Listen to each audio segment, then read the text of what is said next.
Welcome everyone to Haven of Four. As always, I am Subject, and I have Robert, uh, Leatherface, Wild, and Hayden, the hitchhiker guy.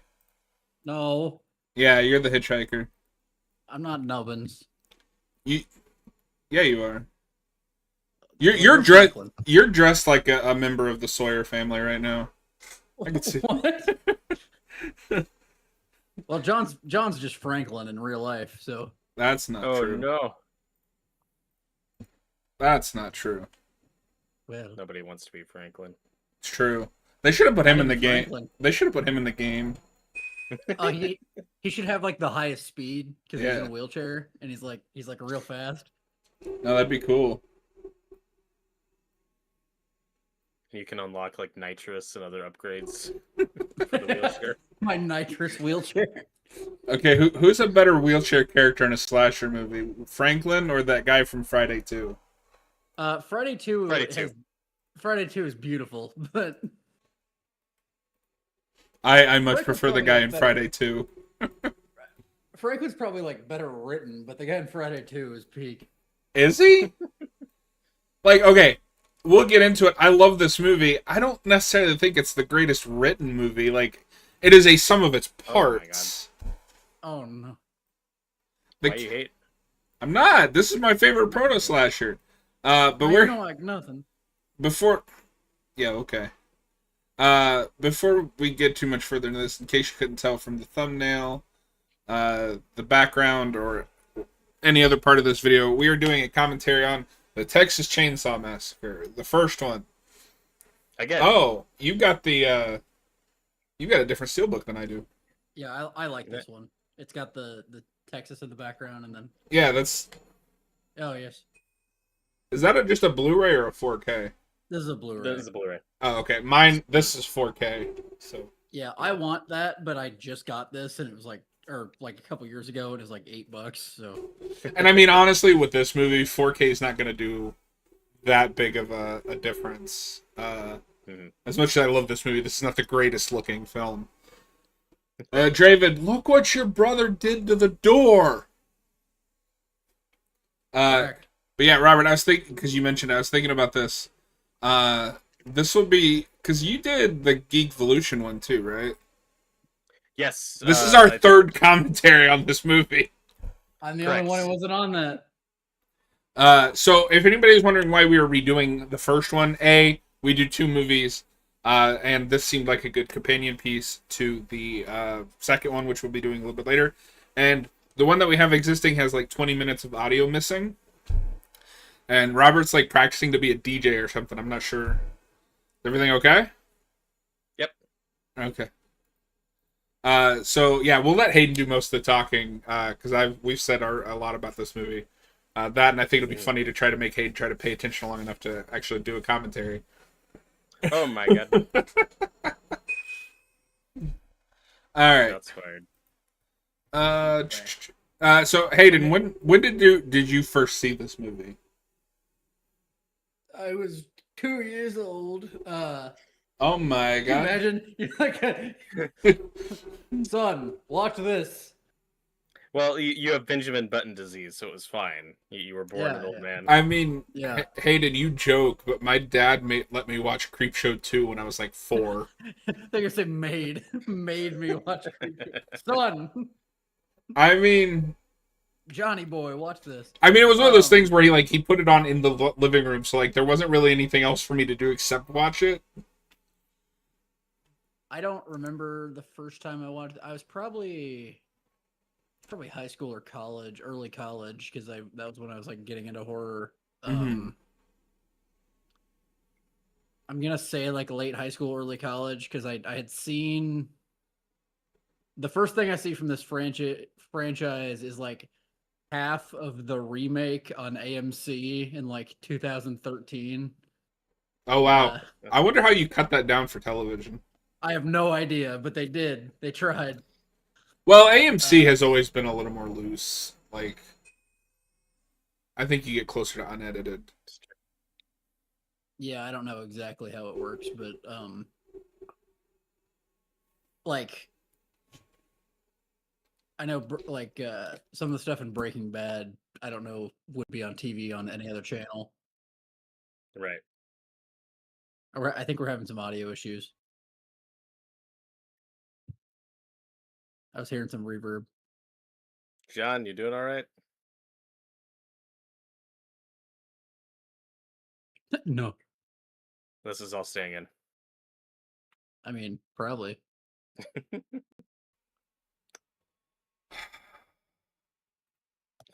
John, say something. Testing. There we go. Okay. Yeah, We're good. the one was because my mic was messing up. I got to replace this stupid cord. It gets loose at the slightest thing. Yeah, I also saw the remake for this first. And with your point, to your point, Hayden, with Breaking Bad, I have that with The Walking Dead too. Like, I don't know if that show works on any other like cable station. Yeah, and I wonder with both of those shows, I wonder if there's stuff in the streaming version that's like wasn't aired originally. Robert will do a episode to episode comparison for all 11 seasons of The Walking Dead. Yeah, the main thing that differs with some key episodes is there's a lot of F-bombs put on some of like the Blu-ray streaming versions that didn't air initially. That's the main difference. The wildest one I've seen with that is Chucky. I don't know how they got away with it, but the previously on starts with previously on fucking Chucky. Yeah, I think. Well, that's what channel was that? Wasn't that Sci-Fi? So that aired on Sci-Fi, but there was another channel like NBC or something. Not NBC. Oh god, no. USA, Oh, yeah. USA maybe. Maybe. Yeah, well, maybe. which I think is it's all Universal. Yeah, because that show's on Peacock. Which I need to finish season 3, but Yeesh. I was looking at this Blu-ray. Robert, do you like how it's just like a highway map of Texas, and there's like Yes. like there's city points on it and highway names, and I'm like, okay. And it looks like it was taken off like Apple Maps and just put on the background. Oh, of course. I wouldn't want it any other way. Robert, just as a quick reminder, how did you get into these movies? Like, did you start with the original or the remake, or? It would have been similar to Hayden. The first I ever see is the original, which I see at same time frame, like late high school, maybe early college. I definitely as like a teenager, young adult, just trying to get into more classic horror movies. This is one of the ones that I found and watched, and it was really good. Yeah, I've always really loved this movie. The first one I saw is the remake in theaters, and the scene with the gun freaked me the fuck out. Because that was 2003. I think I was in 5th grade. Yeah, I was in 5th grade because that's the year Freddy vs. Jason comes out, and I was really sad because I'd be like, oh, I went to see Freddy vs. Jason, and all my classmates were like, who? What?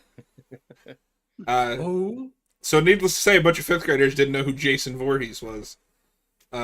They did at my school when I was a kid. I had a lot of friends who were into horror movies. I remember we had to do I don't remember who I did mine on, but we had to do like this project that was a slideshow about your favorite person, and somebody did Michael Myers. That's awesome. So needless to say, this is a great movie. However, this is probably the second worst horror franchise. That ranking video is going to be fun. Because there's a few of those I'd have to rewatch. What's the worst horror franchise? Oh, Hellraiser by a fucking mile. Yay! Well, no, it's Hellraiser. I haven't seen any of the Children of the Corn movies, so I can't attest to those, but it might be up there. Yeah. I don't know. Hellraiser offends me more because that first movie is damn near perfect. And hot take, that first Children of the Corn movie is fine. I don't think it's as good as like a Hellraiser or Texas Chainsaw or whatever. Sure. I don't think anyone thinks that, John. Well, I don't know. I mean, for me, like, if you're ranking franchises, if the first one is just kind of okay, then I don't really care if the rest are bad. And I'm sure there's somebody out there that thinks that. I will find them. All That's your right. life's mission. Yeah, that is my life's mission. Let me get to everybody gets timestamp 0 past all the menus and all that good stuff. I need to get the second movie on 4K. Yeah, I am so pissed that Arrow release is UK only. You do realize that 4Ks are region free, right? Yes, but all the special features are on the Blu-ray, which isn't. Are you going to actually watch the special features? Yes, Baby. I'm a special feature person. I love special features. Watch all 6 commentaries on 2000 Texas 03 right now. I might. No, Yeah. One thing I don't care about is like all those releases that have commentary by this film expert. I'm like, I don't give a fuck what this guy thinks. That's what's lame with this release is like the only special features are commentaries. Yeah. Oh, is it? I haven't even looked. Yeah. The best special feature commentary is the Dead Zone 4K that has a commentary with Mike Flanagan and a Stephen King podcast for some reason. I don't know how they know Mike Flanagan, but I love that Flanagan is just like on a random Stephen King movie doing a commentary. That one I need to listen to. I forget his name, but a lot of the like Kamen Rider and Ultraman Blu-rays have like not commentaries, but like video essays by this expert guy who they keep getting, and I'm like, shut up. That's cool. All right, this is our commentary for Texas Chainsaw Massacre 1974. Yeah, 74. Yes. In 3, 2, 1, play. I actually don't remember the first time I saw this. This because I owned like a DVD of it for a while, but I for whatever reason didn't watch it. I love that this starts with like an opening crawl, kind of just like a documentary, because obviously the goal of this movie is to make it as realistic as possible. The only thing that would make this opening crawl better is if the Star Wars theme played over it. Yes. I'm sure somebody's edited that. I am just gonna out myself as being really stupid. My movie started, and I'm like, I turned the subtitles on. Why aren't they popping up? And I'm like, oh, it's a fucking text scroll. Can you imagine subtitles for the text scroll? And they're wrong. Yeah. And then, so obviously this movie was loosely inspired by like Ed Gein, probably a few others that I'm not sure of. That's Robin's hero. Yeah. It's true. But one thing I remember hearing a lot of times is people just saying that this straight up was based on Ed Gein, like based on a true story. And then you'd have those people going, well, actually, it's loosely based. It's like, shut up. We know. Are we gonna do the Ed Gein show because Leatherface is in it? Do we have to No. that? No. Draven says that the narrator got paid with weed. That's cool. Oh, hell yeah. John Larroquette? John Larroquette. Famed like real actor John Larroquette got paid with weed. That wouldn't surprise me. I hope that's true. I love this opening, and then this is the sound that will define this franchise. It's yes. It's all. Was it the remake that it's all over? It's in the it's in the remake. It's in the Netflix one. The Netflix one is the worst. Yes. Use of it of all time. It's real bad. Speaking of the Netflix one, Hayden, I don't know if you saw, but I found that our commentary has just been sitting unlisted on the channel. And I posted it. Talking. I looked at it. Yeah, I looked at it. That's why it's not public, but that'll be fun to have to revisit at some point. Yeah, and this prologue alone, I think, is creepier than anything else in this franchise. Like, there's such a cool atmosphere that this creates. It's just so grimy and gross. Yes. And realistic. I do, this is just a detail. I do hate that this movie takes place in a town called Newt. In Muerto County, which is a little on the nose. Well, and something that sets apart this movie, and even 2 to a degree, but I think 2 has a little more of the slasher formula to it, is this is a family, not just like Leatherface is on the cover, but he's arguably not the main killer. He's just kind of like, and to equate this to like a superhero movie or a Bond movie, he's the heavy of the movie. Like the villain is the family. Mhm. No, Leatherface does nothing wrong. He's a good, sweet boy. This is a home invasion film from his perspective. Yes. Just like Alien is a home invasion film from the alien's perspective. No, it's not even factually correct. Yeah, it is. I'm rewriting the movie. We're gonna No, play Mortal Kombat X. Alien- To see how no. a fight between the two would go. No, sorry. I think the meme that I shared the other day was when an alien is Die Hard from the alien's perspective. I Oh, love these yeah. opening Yeah. credits. Hmm. Not sure what the hell's going on, but I think it's solar flares. which There, okay. in the photograph. Is that a reference to how it's fucking hot in Texas? Yeah. Well, there's also like a weird, like cosmic subtext to this movie. I'm not The jokingly. Texas Chainsaw Massacre movie is a cosmic entity horror movie. Yes. Cosmic horror. It's cosmic horror. Is there a lore reason the sun's fucking hot, Robert? Probably.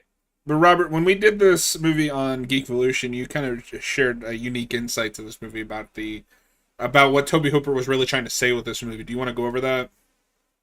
Oh yeah. No. The late '60s, early '70s were a turbulent time, to say the least. And No. Tobe Hooper strikes me as a very angry filmmaker in this period.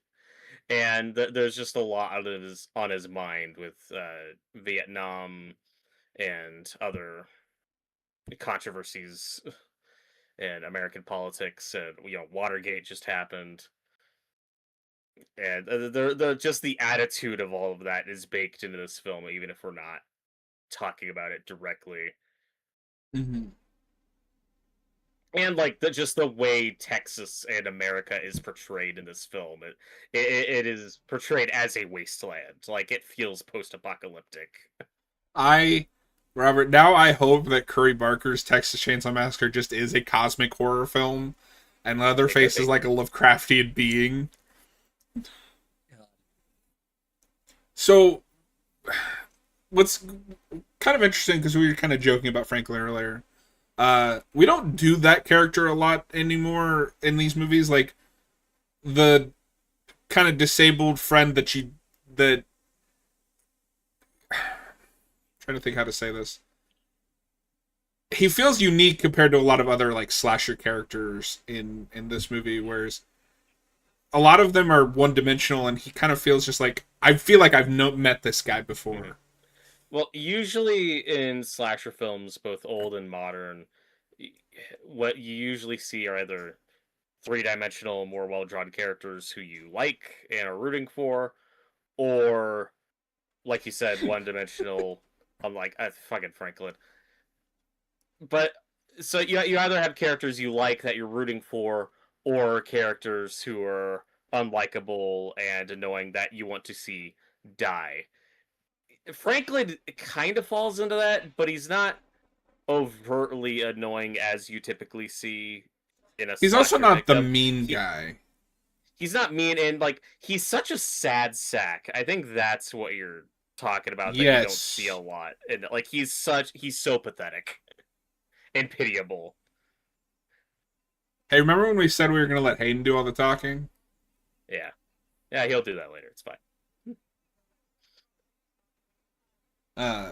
And we should have talked about this when we did the remake, but obviously the remake has kind of not one-to-one, but like Jessica Biel's character is obviously the Sally of the group. There isn't a Franklin of the remake, which is interesting. Right.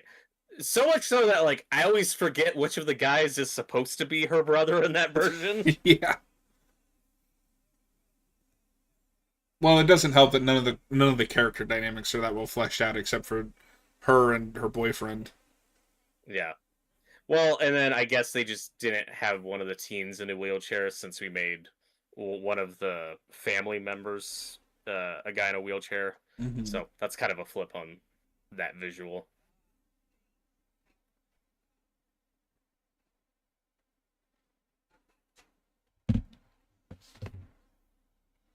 This is just lore accurate Texas. Yes.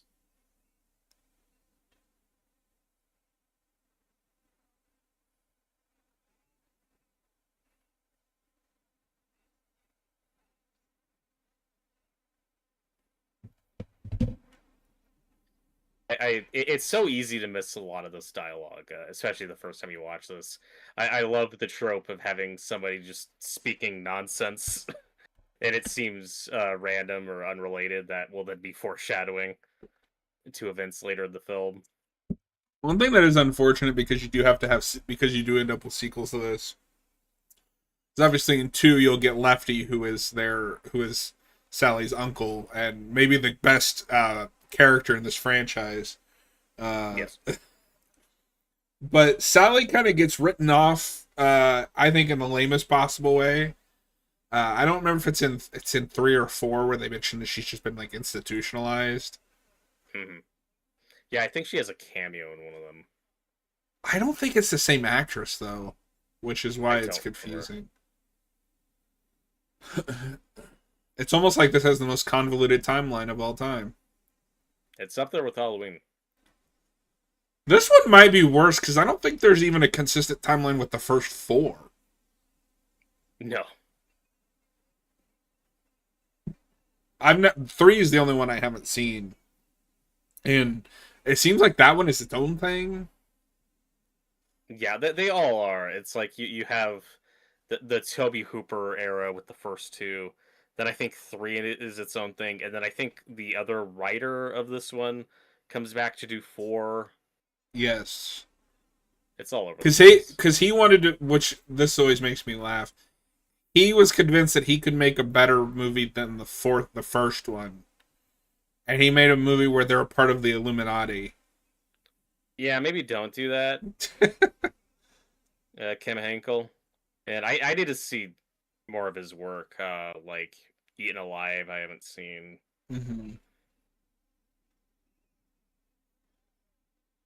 And this is such a premise that I think only works as a period piece. You don't pick up Hitchhikers in 2026. No. Apparently we did in 2013, according to Texas Chainsaw 3D. Well, yeah, because that's the greatest film of all time. Oh, God. I think we just picked up Dracula. This actor is amazing. He makes me uncomfortable every time I watch this movie. He's so good.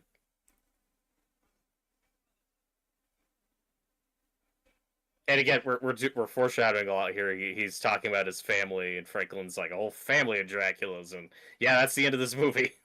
I mean, I do want a movie about a family of Draculas. That sounds cool. But His sorry, family's my always mom- been in meat. My mom called me, and I was worried it was important. It was not. Oh, that's why you text her to be like, "Is it important?" If she says yes, then you call her back. It was just yapping. I'm like, Mom, stop.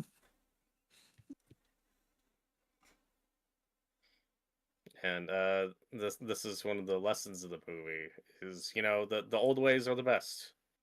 The new ways put people out of jobs, Hayden. Correct.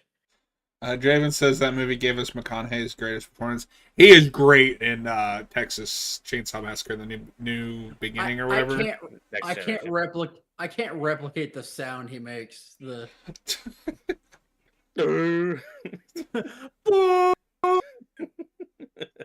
Hayden, we're at your part in the movie. no. And that is one of the things that gives this film that realism that can't really be replicated with any of these other movies.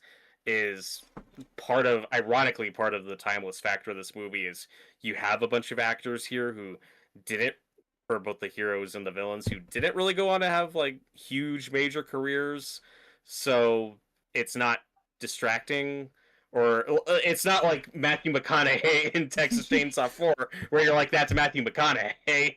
Mm-hmm. Yeah, like everyone in this feels real. This is like one of the only big slasher franchises where they don't have like their one in the first movie that blew up. Yeah. I guess neither does Child's Play really. Well, I mean, it does have Chris Sarandon. I mean, like, he was a known actor at the time. Yeah. And then, you know, Brad Dourif, big character actor. Yeah. At least. And the mom in that went on to be in like in a couple things. She's in like Star Trek 4 and Oh, I didn't know that. Okay. But yeah, with this movie is just full of up and comers who never really went anywhere. Well, I'm sure this turned a lot of them off to acting. and unfortunately, this more than I think any other slasher or horror film from the time benefits the most from its lack of budget. And Yeah. because this movie blew up, they will never ironically, they will never greenlight a low budget movie again. So all of the rest of them are movies. Like the Hollywoodized, clean looking movie. Texas Chainsaw 2 is probably the closest, but even that has a real slick look to it where this is dirty and gritty and gross. I kind of hope that because they hire Curry Barker for the new one, because I mean, maybe not because of this, but he's able to make a movie that looks great and is great for $750,000.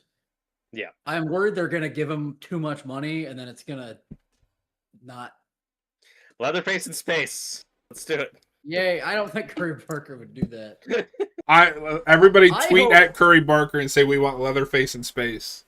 I hope he's in it and he's playing like a wacky character, like he does in his skits. He can be he can be the hitchhiker. I hope he's the vodka guy, and he's one of the family. Why are you selling vodka? Another movie I'd compare this to, just in being so low budget, is Sam Raimi's Evil Dead. Yes. Where they both have that grind. I would argue this is a better film than that. I think the cast is a little better, and it's ironically, like, I mean, like, the Evil Dead's obviously a classic, but this, I think, is a bit more sure of itself in terms of its direction and the story it's telling. And of course, a factor of that is Tobe Hooper at this point in time, I think, was probably quite a bit older than Sam Raimi was on Evil Dead. But Sam Raimi would go on to become like this really massive Hollywood successful director, and Tobe Hooper could never really get out of the horror space. Which is I would say you might be right. Like I probably prefer the Evil Dead just because that's more my thing. The thing with Evil Dead versus this is Evil Dead is hurt by its low budget. Not in like I don't like this movie because of this, but that is a movie that I think is outdone by the sequel, which has a bigger budget. Whereas this is the type of movie you can make on a nothing budget. This was made for like $5 and apparently a bunch of weed and a dream. Like how we went very different directions with that. $5 and a bunch of weed and a dream. Yeah. Weed creates dreams if you do it right. Objectively. And one thing, because, you know, obviously we always talk about how the 80s were the golden age of horror, but one thing that I miss about the 70s is the low budget, like this and Halloween and stuff. And I know we have like A24, but I don't know, even A24's horror movies have a real clean look to them. You will that's something that's impossible to be replicated. Like, you'll never have a studio financed low budget movie ever again that can get away with what they were doing on shit like this. Yeah. Like, we have things called standards and practices now. Yeah, we got to get rid of those. Torturing your actors is a lot more frowned upon these days. We got to get rid of that. Bring back the old ways of filmmaking. That's what this movie's about. The old ways are the best. True. Robert is really on the side of the family. They make good points. They're his people. 20% hillbilly. For reference, this was made for about anywhere from $80,000 to $140,000. I don't know how that hardly anything for a movie. I don't know how that translates with like inflation and shit, but that's like $5 and a box of weed. Yep. A box. Yeah, that's all they could afford. I love that the inciting incident with the hitchhiker freaking out was Franklin freaking out that he took his photo. I don't like uh, having my photo taken. It's the same. something that I always Got forget it. about until I'm watching this movie is that the first half of this is kind of front loaded with astrology Yes. stuff, and I want. Do you think that kind of ties into the back half, or is that just a character thing? Yes. It's a character thing for her, but it's also, again, just another layer. That's what I was talking about earlier. Where she's really into fate and all that bullshit. There's no fate but the one we make until we get a sequel. Yes. Texas Chainsaw Dark Fate. Yay.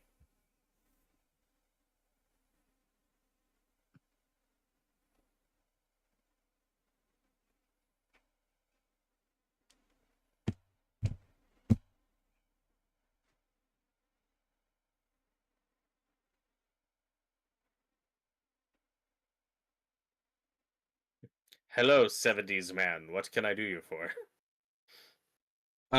If I had $1 for every time people in a horror movie stopped at a gas station, I'd have at least $3, which isn't a lot, but it's weird how many times that happens. Mm-hmm. Honestly, I'm excited for Curry Barker's Texas Chainsaw because it seems like maybe he'll take it back to basics. In the mid 2000s, I kind of wish we'd gotten like Eli Roth's Texas Chainsaw Massacre because that sounds hilarious. No.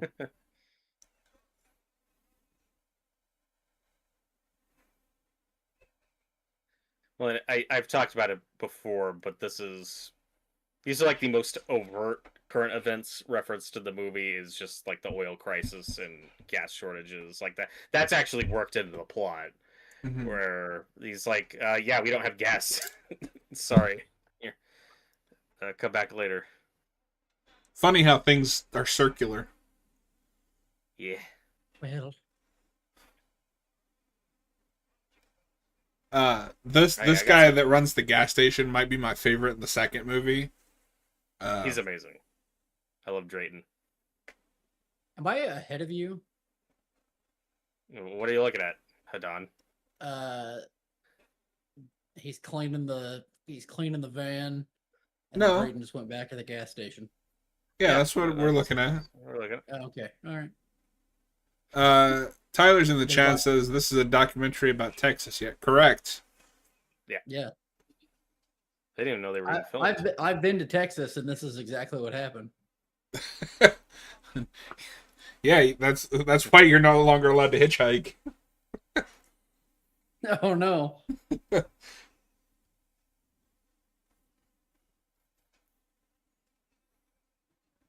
This woman's outfit is deeply impractical.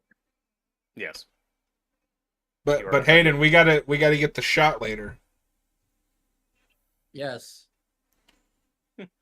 I love that documentary where she's like, there it is in Technicolor, my ass. Well, great. and something that's funny about this franchise is there's certain things that we can't get away from in like every movie. Obviously the sound, like at least every other movie it feels like has to recreate that shot. The remake isn't even subtle about it. Nope. The framing isn't the house, and the remake, the framing is Jessica Biel's ass. 3D also does it. Yep. Have they ever replicated it with a dude? That'd be funny. That's in Leatherface. Yay. And that's part of, again, where I give this movie so much credit, is it has this reputation of having this documentary, gritty, realistic feel to it. But when you actually pay attention to how it's shot, like, it's a very slick movie. Like, it is thoughtful about blocking and shot composition, and, like, it has such a good balance to it.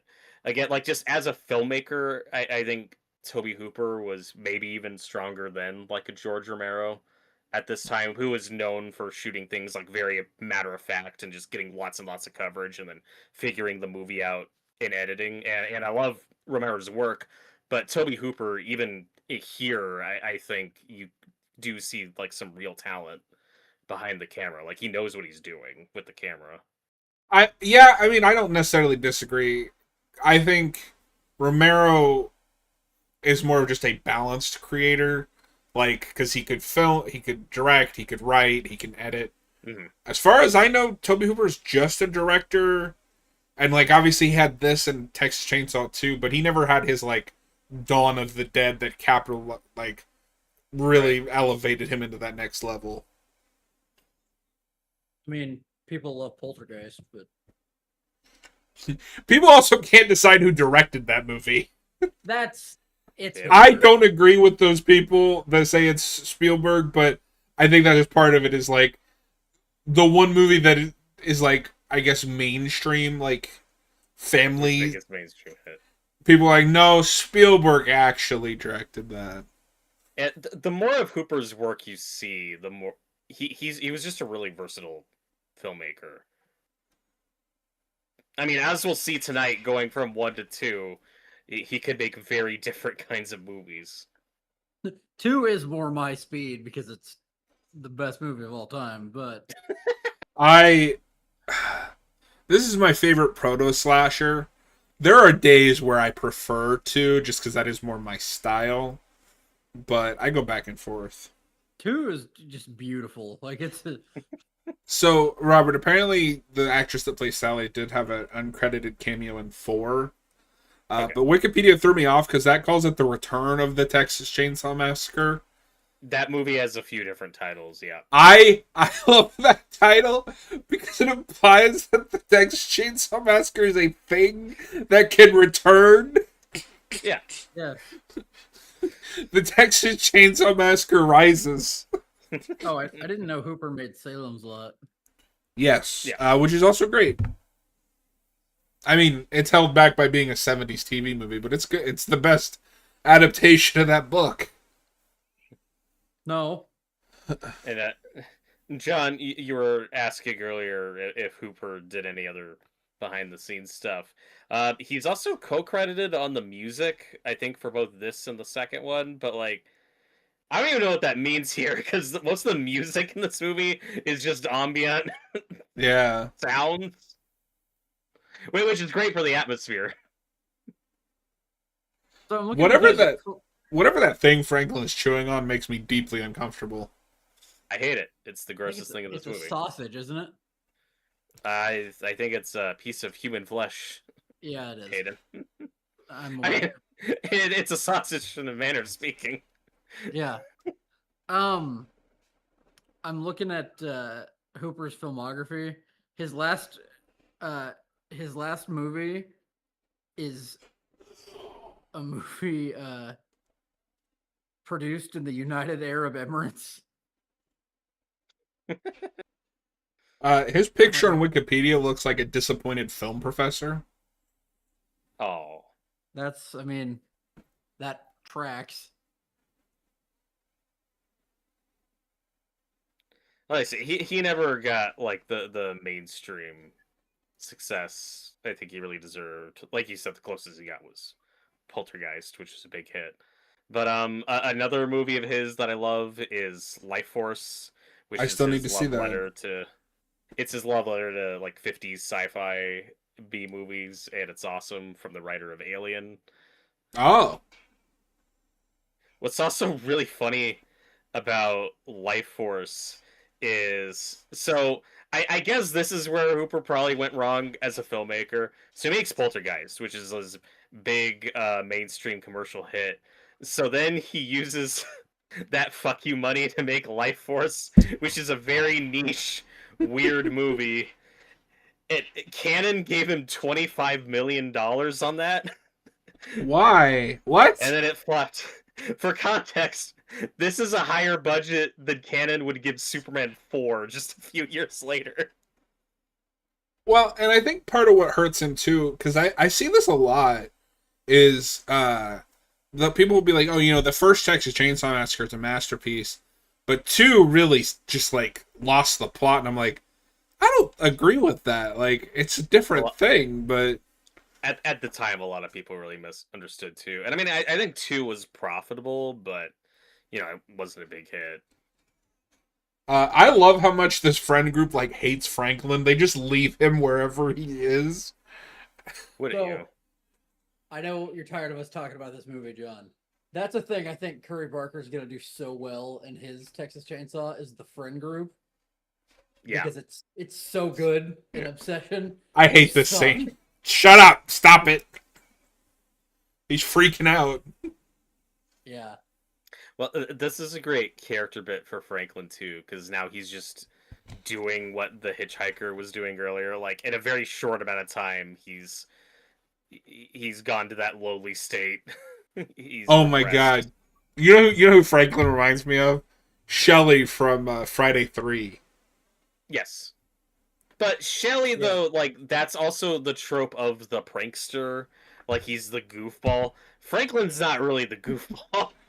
No, He's just a I sad might sack. prefer Shelley. Shelley, at least I can understand. Like it's more so just a place of insecurity. And, like he wants to be accepted. I think they're wearing the same outfit too. Probably.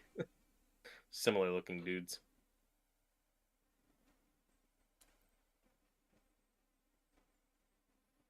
I've come to accept that if I lived in the 70s, I'd probably have that body type. Because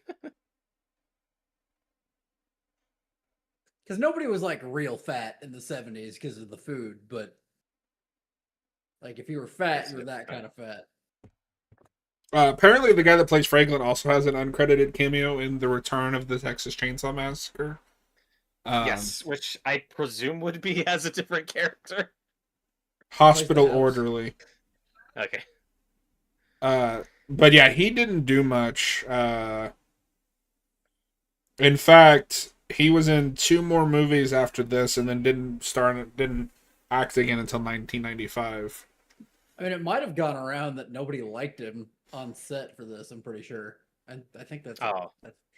Oh, Isn't that true? Or, I don't know. I just know that this was a very miserable shoot for everybody. yeah. To their credit, despite that, like I think they're all doing great jobs. Yeah. I love this movie. These two, I can never remember their names. Well, Kurt, Oh no, I can't They are remember hardly any name. person. Yeah. The only names I Well- remember is Sally and Franklin, and Franklin I only remember because he pisses me off. Yeah. No, the majority of these characters are not super three-dimensional and complex, but the point is just that they're just believable, normal teens. Like Well, and it's funny. Sorry, go ahead. The point of the movie is just like this visceral, realistic experience where you're just thrown in a situation with them. It's not about traditional character arcs. Well, it's funny too because the most icon, one of the most like, 2 of the most iconic shots in this movie don't have anything to do with the lead. You know, obviously the shot that everybody remakes when they make one of these is with the girl that I don't even remember her name, and then I think the door scene is with that dude. Yeah.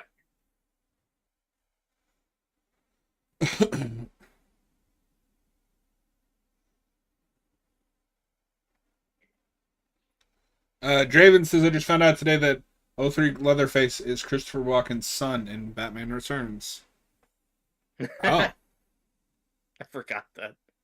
I didn't know that. Christopher Walken has a son in that movie?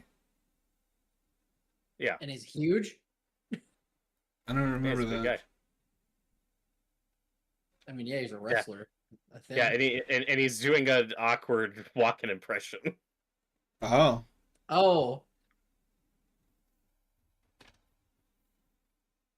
I think he was a wrestler. I think I read that. Yeah, that sounds right. Andrew Bernarski.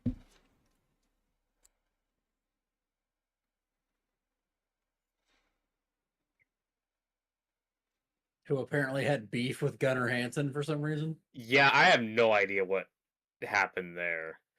Because I know he was like lobbying hard for that role for the remake and got it. And like they seemed chill together, and then years later when they're promoting Texas Chainsaw 3D, which Gunnar Hansen, has a cameo in, he just started talking shit about that guy for like no reason. Yeah, the only thing I knew is that when Hansen died, Bernarski like tweeted and was like Boo or something. God damn. He is not a They didn't wrestler, do that. but Hayden, he is in the last two Iceland Kills music videos, or two of the Horrorwood ones. Oh, cool.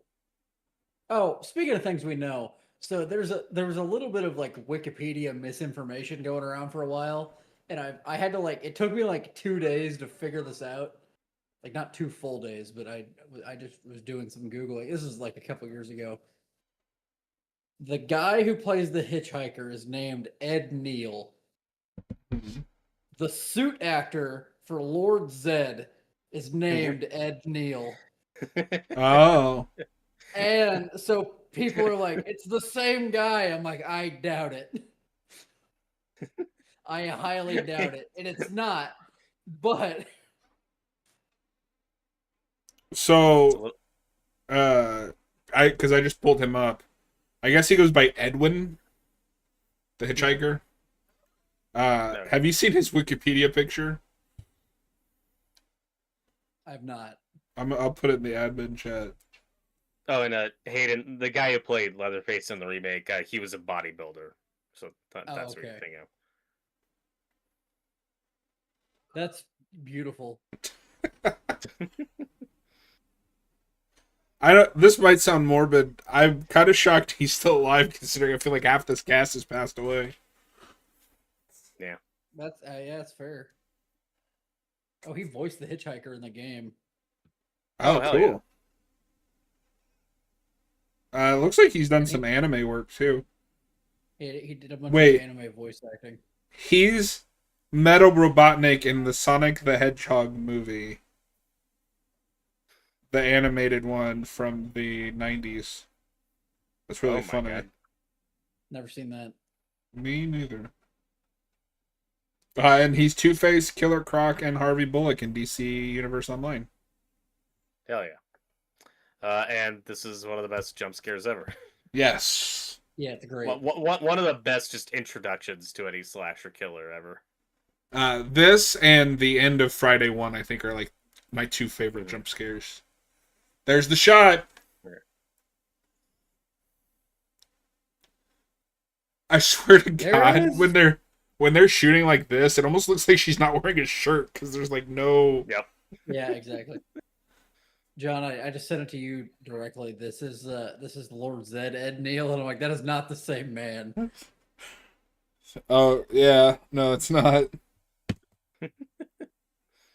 You don't know. That'd be cool, but it's not. I love this house. Like, I feel like if you made this now, the house would have to be like super dirty and creepy looking. This is just like a house.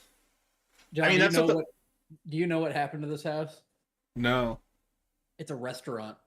Oh. I'd eat there. I might next time I'm in Texas. Don't do that.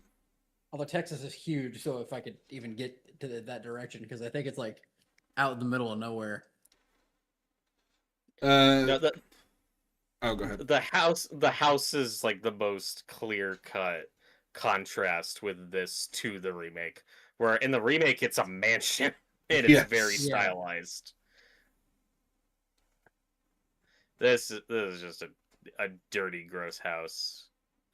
No, this is like the documentary style version of events. The remake is the Hollywood, like, we got our hands on this. What if they, I mean, what about in 2 when they have like a super villain lair? That's just beautiful. I do love their lair in 2. It's amazing. Tyler, I would love to go back in time and watch this when it came out just to see people's reactions. Buddy, there's a whole subgenre of YouTube just for that. I have that more with Halloween because people were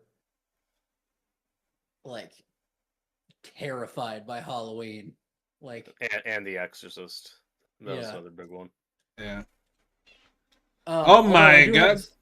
I do have a tangential story about this movie.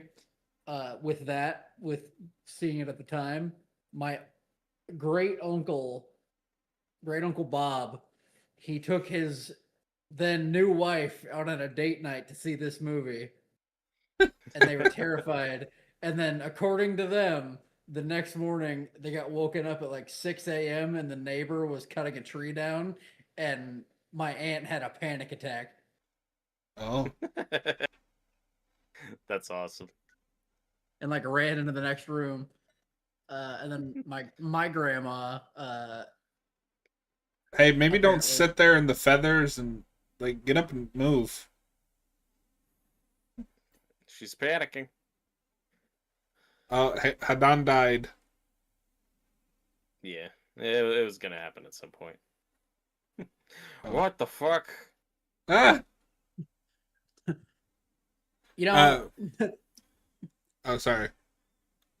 she did try to leave the house. He's not completely innocent. No. No, Leatherface did nothing wrong. And Robert, and here Dead by Daylight was born. Yes. I mean, yeah. Do you think this holds up in court as self-defense? Yeah. Yeah.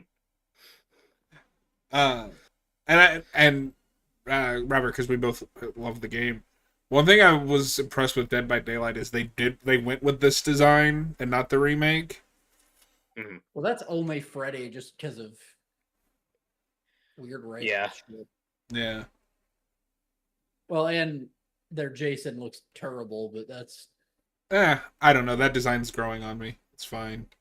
I hate the like unibrow thing. I can't stand it. It's too big. Yeah, to your point, Hayden, if somebody is trespassing on your property, you can shoot them. That's fine. But but Your Honor, he took them to their basement and put them on a hook. I'm not sure if that's going No, too far or not. play stupid games, win stupid prizes, Your Honor. That's how Hayden defends his home. He's got 3 Yeah. people in his basement right now. Me, you, Robert. My Oh no, imaginary friend. Robert's in the basement. Well, John lives down here. Yeah. He's just hiding somehow. I don't know where he went because he's streaming somehow. But I've created an alternate dimension within your basement.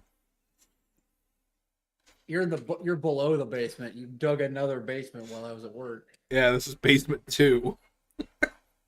and I don't know how to get there because you cemented the door shut. John, this is what you're talking about with Franklin being such a realistic character. That person who just starts panicking because they're missing something and is making it everyone else's problem. It's like, I have been that person. Yeah. It's also really funny that they don't have like a ramp; they just have wood planks for him. Mm-hmm. No, I am convinced that he's only here because he's Sally's brother. I'm convinced that everybody in this group hates him, and they just tolerate him for Sally's sake. Well, and he's only here because they're doing something related to the family. Yeah. Like, Yeah. If this was like a friend road trip, I don't think he'd be there. Because, like, they leave him at the bottom of the hill. They don't push him up to the house. They ignore all of his complaints. Also, it always makes me laugh, because, like, this is mostly a timeless movie. And then you see, like, the wardrobe, and it is the most 70s thing. I mean, that's just part of its charm, Yeah. No, that's never a complaint for me. It's just something I always think of when people are like, "Oh, the movie's timeless." I'm like, yeah, but I mean, I don't know. I can tell this is a '70s movie. That doesn't have to be a bad thing. Yeah, there's different tiers of timeless or what is or isn't timeless.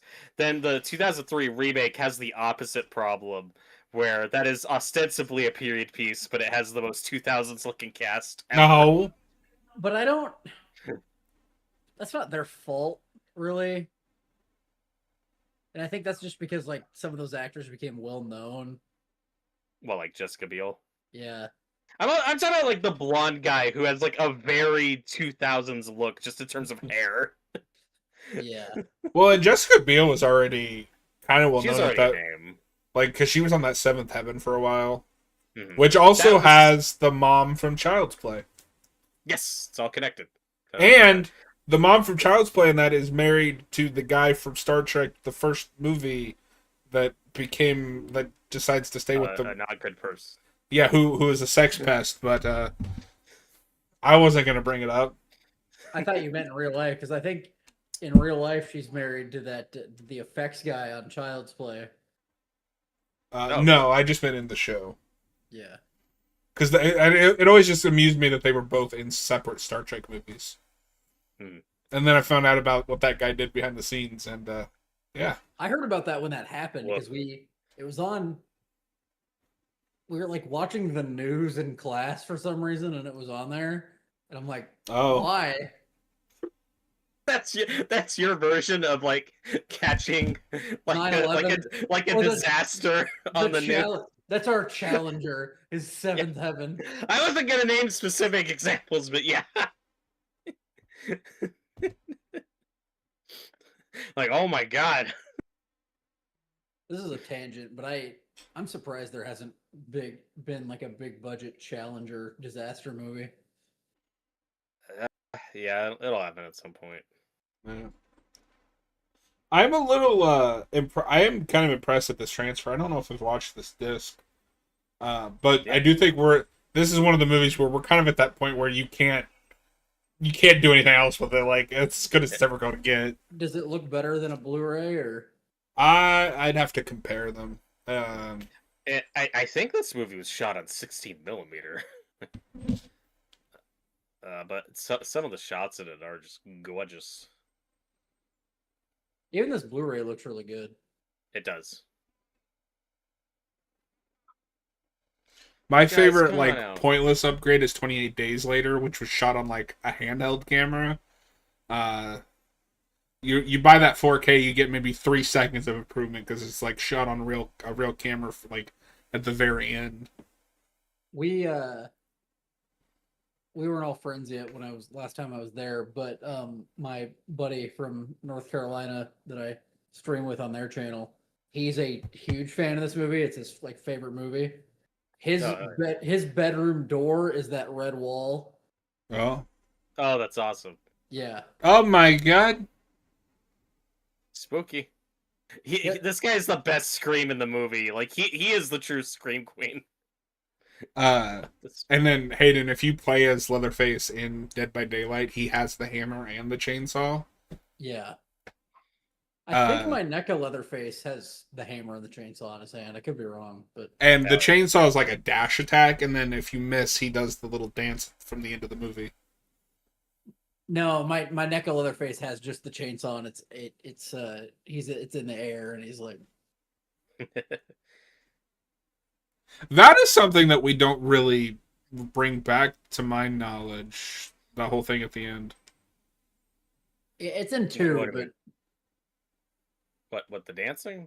Yeah, he doesn't do that little dance in the other ones. He kind of does it at the end of the remake. Yeah, It's very brief. don't do that. Don't zoom in on his face. He's contemplating. I forgot he did it in the Netflix movie. I only saw that once and was like, I hate this. I hate everything about this. It's bad.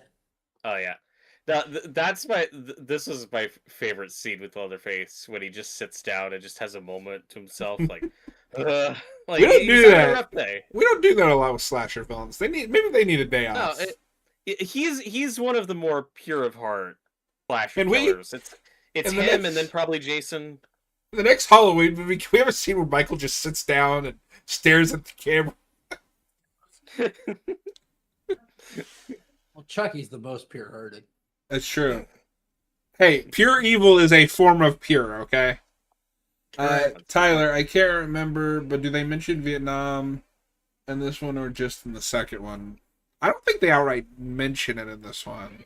No, it's implied. No. And I don't even remember them mentioning it in the second one, really. But it's mentioned by Chop Top. Oh, yes, because because their explanation for why he's not in this movie is he was in Vietnam. Which is amazing. That's why he has that plate in his head. Chop Top is the greatest character in all of fiction. That's true. Dog will hunt. let's lick my plate. Sorry, not eat. There's a song, I can't remember, I'll have to look it up, but that samples that dog will hunt. I knew about that before I'd even seen Texas Chainsaw 2.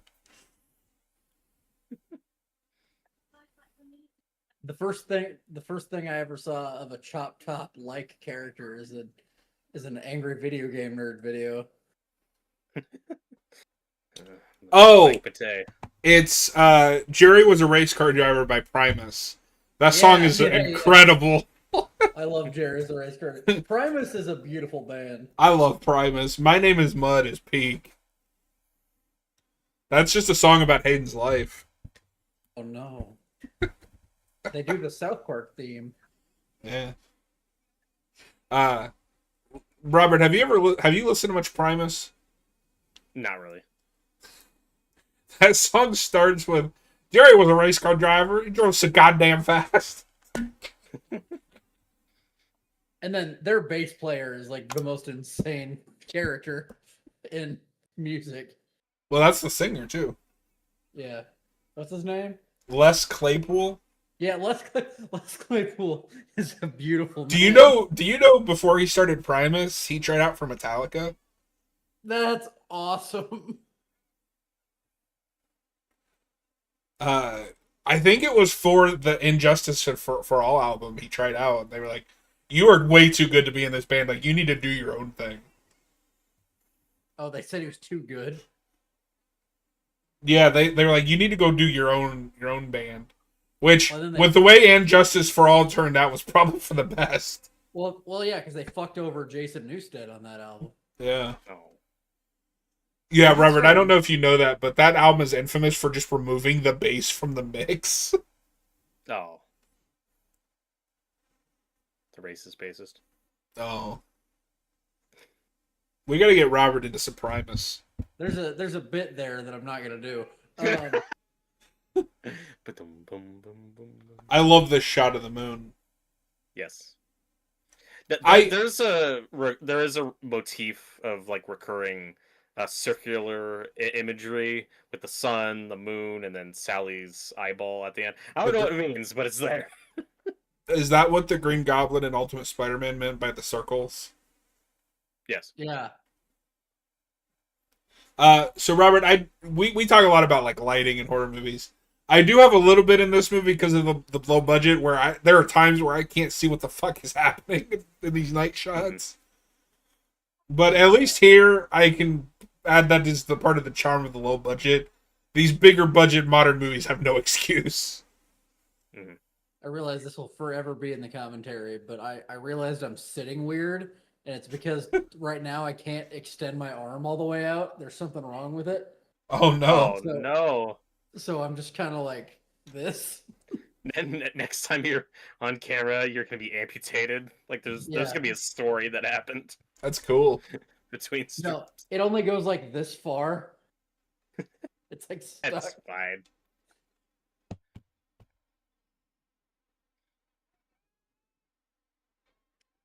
I still like the old Dark House vibes we play with here. Like, it's funny too that this comes like just a year before Rocky Horror, when that also has a scene early on of characters approaching the house in the dark with the light that's drawing them in. So I like that they don't even try to eat Franklin. They're like, no. So yeah, that is a great jump scare with him just appearing out of nowhere. This kill is amazing, but because of how it's kind of awkwardly choreographed, like they don't have a way. I never buy that chainsaw's hitting him, and I don't know how you would do it, but it's just I think it's awkwardly staged. I think it's fine. Well, they should have killed that guy for real, and then yeah. Like Cannibal Holocaust, where that director got sued because everybody thought it was real. Yay. Did you know about that, Hayden? Yeah, they had to have the actors come to court. I'm alive. We're not dead. And then everyone in court is like, "Oh my god, they're ghosts." Can you imagine sitting in court? Can you imagine sitting in court and you have to watch Cannibal Holocaust because that's related to the case? I'm vividly yeah. picturing it, and it's beautiful. Oh, we love Speaking of Dead by Daylight, This is a whole just lot Dead of by running. Daylight. this movie is almost perfect. I think this goes on maybe a little too long. I think it comes around to being funny just how long this chase scene goes. But I also like that it has just a nightmarish quality to it. Like just that relentless pursuit by something, and it just goes on and on and on. Yeah. Oh, and speaking of Dead by Daylight, Robert, because I don't know if you remember, but Franklin is actually mentioned in Leatherface's perks. One of his perks is Oh. has a reference to Franklin. I mean, Wheelchair perk. he should be one of the survivors. Yeah. That should just be a skin for. It is disappointing, because Leatherface is one of the ones that come with the Survivor. Uh-huh.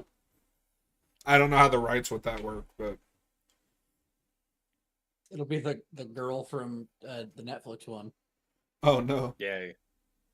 No, this is one of those top horror franchises that's got to be an absolute nightmare to imagine getting like a full box set collection of every movie.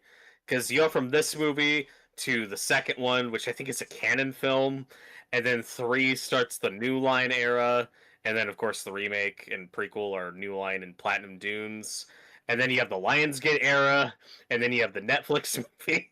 I don't think we'll Like ever the get. film. And now it's A24. And now it's A24. Like the film rights of this Oh. franchise are just an absolute nightmare. I think the God, best you're gonna get is just like the individual releases that we already have. Mhm. Because I think That the only movie- 2 that aren't on 4K are 3 and 4. If that new one ends up being really good, am I only going to be able to own that movie in one of those fuck ass A24 Blu-rays? Yes. Probably. Those are stupid. No. You know what I'm talking about? Yeah, I have one. Like the Lighthouse one. Yeah. Yeah, I have the Lighthouse one over there. It doesn't fit on my shelf, and it irritates the fuck out of me. I just have a normal Blu-ray of The Lighthouse. Do they only do that for like certain movies where they get a normal one? So no, A24 got into physical media like after the Lighthouse came out, so that was just them going back and doing. I don't know if they exclusively release stuff like that through their shop now, because like Maxine got a normal 4K, but X and Pearl didn't. Yeah, but they did get normal Blu-rays. So Yeah. I'm waiting on an if they do an A24 sale, I'm gonna get the big 4K of. I'm pissed that they did that because I own the first 2 and I just need Maxine. Yeah. But it would be nice to have a copy that isn't in like German. What? I had to import the German 4Ks. Oh, okay. But speaking of X, like that more than any other movie in this franchise does kind of capture that. That is the 70s grit. That's the closest you get. That's why it's my favorite. It's the first movie that I've seen just recapture even 70% of the grit of this movie. No, X is a great movie. Have we done that? Yes. Yes. But you weren't there. Oh. We could probably do that again at Sorry. some point. We never did Maxine. No. We do need to do Maxine. I still want to do that with Noah. Yes. Maxine, Maxine, good. yeah. No, it's good. It's not bad. It's the worst of the 3, though. Oh, shit. That's not. I like them all. If you don't like Pearl, you're a Goomba. I mean, I like Pearl. I like it the least of the 3.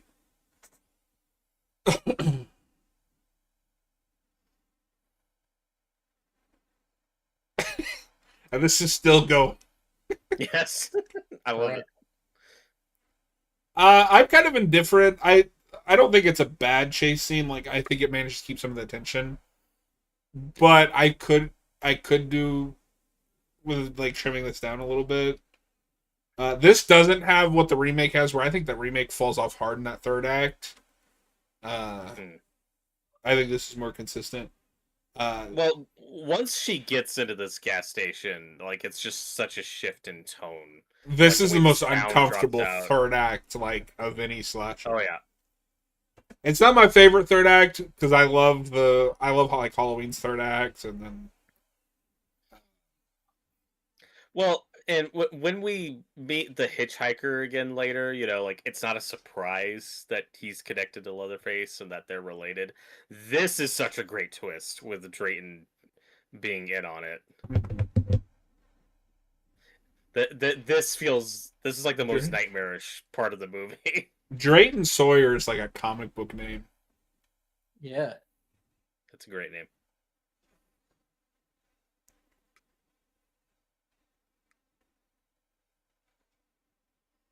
You know what? I think I might take it back. After all she's went through, I'm not shocked that she ends up in an institution. Oh yeah, like that totally tracks. And then becomes a cop or whatever the Netflix movie says.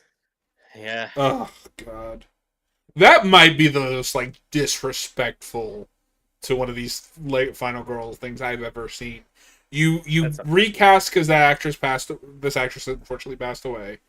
You make her a completely different character, and then she doesn't contribute anything to the plot. She shows up and dies. Because funny. Oh.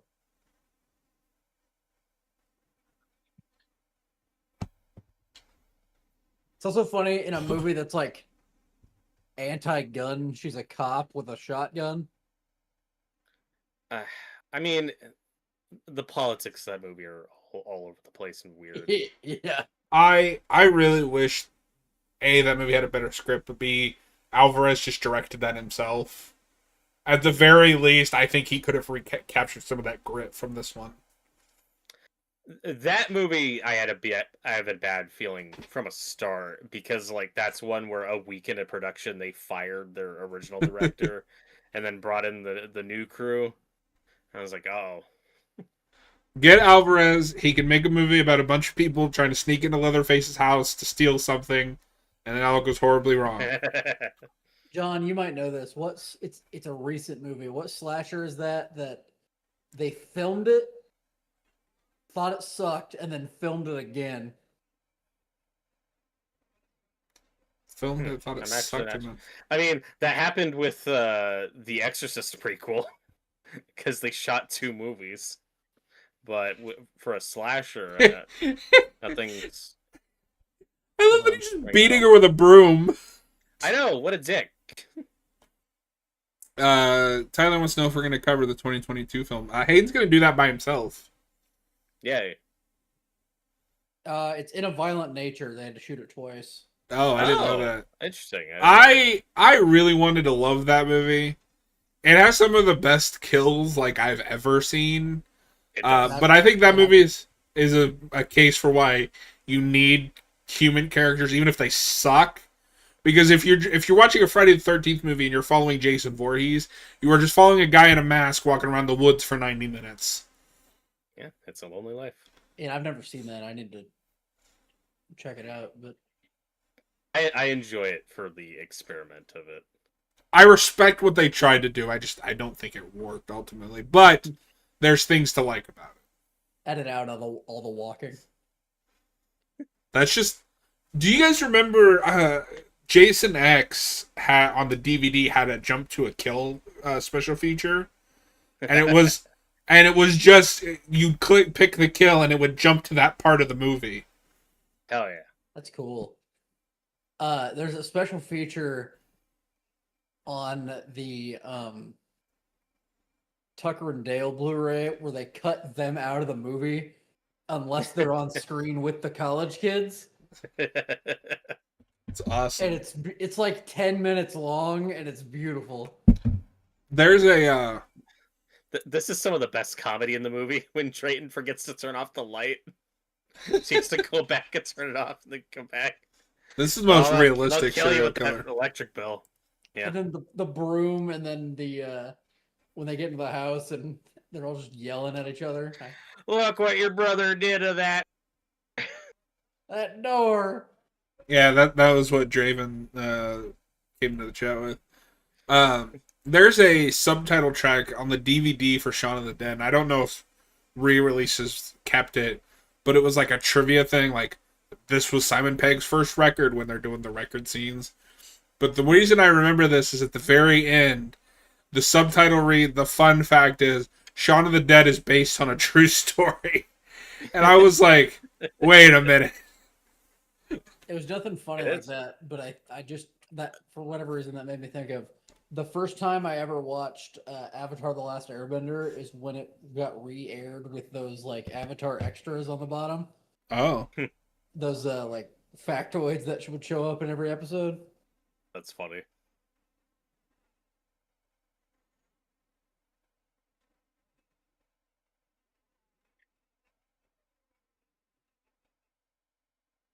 This girl's just having a really bad day.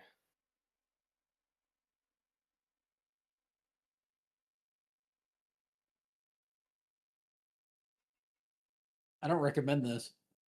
Why? Which part? Being trapped in a car and getting beaten with a broom.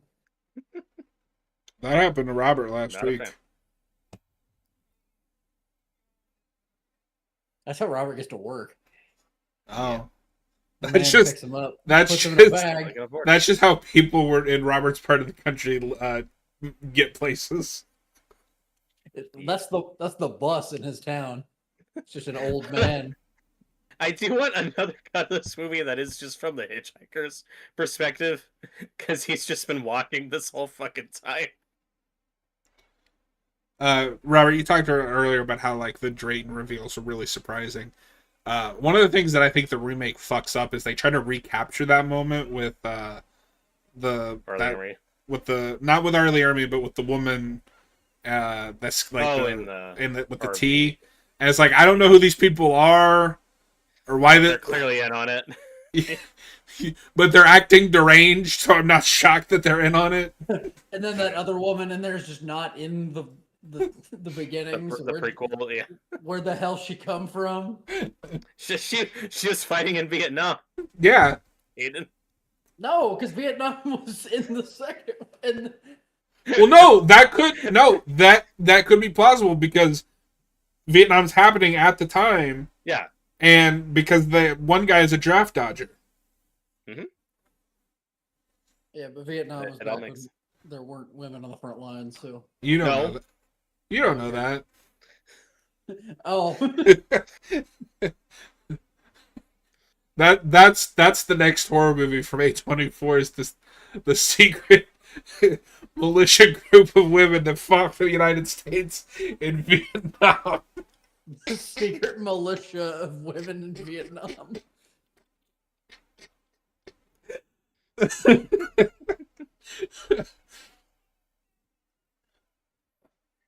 I love this. Robert, what'd you do to the door? He's got no pride in his home. No, can we? You know what? You know what I need A24 to do? Don't make another Texas Chainsaw Massacre movie. Make the Texas Chainsaw Massacre sitcom, and it's just this family living in this house. Every once in a while, they're just like they just bring somebody in and do this. We filled the freezer.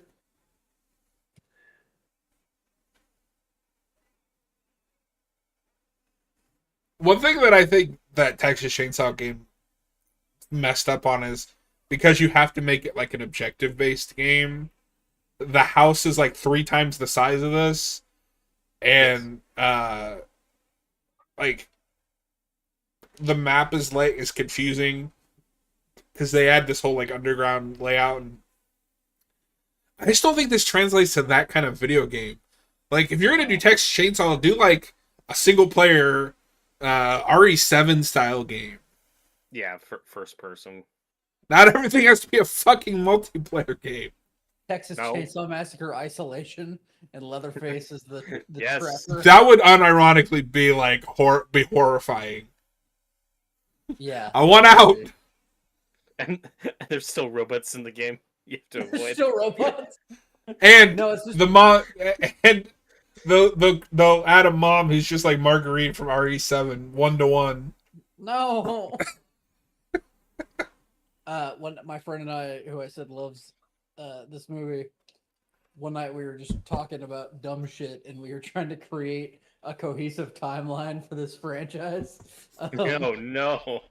And we had this whole bit about because in this timeline, Drayton's their brother, but in like Yes.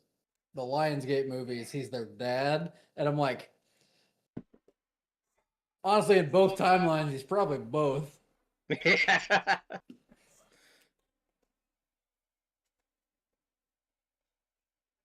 Now, in the original timeline, he's definitely just their brother. Because in the second, like, like he has that line in the second one, he's like, "And sex, well, nobody knows what that is." But the saw, he just Which knows is- cooking. That is his life. Hilarious considering Leatherface's attitude in the second movie. Oh yeah. Well, they're all just very sexually frustrated virgins.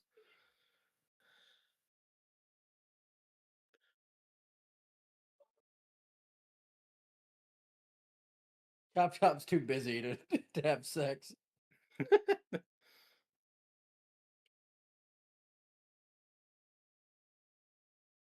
He's busy with his plate. Peace and love, man. Peace and love.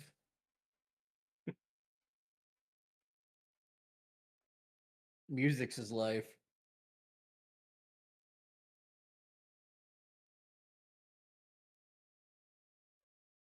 Bill Mosley's still alive. We could get old man Chop Top, but they're cowards.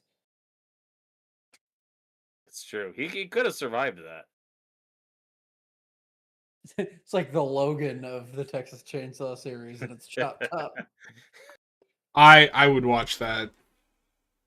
I'd adore that. Bill Mosley is just one of my favorite, like, I don't know, underground actors or like cult movie actors. Mm-hmm. Speaking of Bill Mosley, another movie that I think gets the grit of this right is Devil's Rejects. Yes. Robert, have you seen that? Well, I have not yet. And, you know, Rob Zombie is the one who was like the correct fit yes. for this property. He just got Halloween. And I am a big fan of Rob Zombie's Halloween, but Rob Zombie's Texas Chainsaw Massacre would have been incredible. And it would have been better than his Halloween.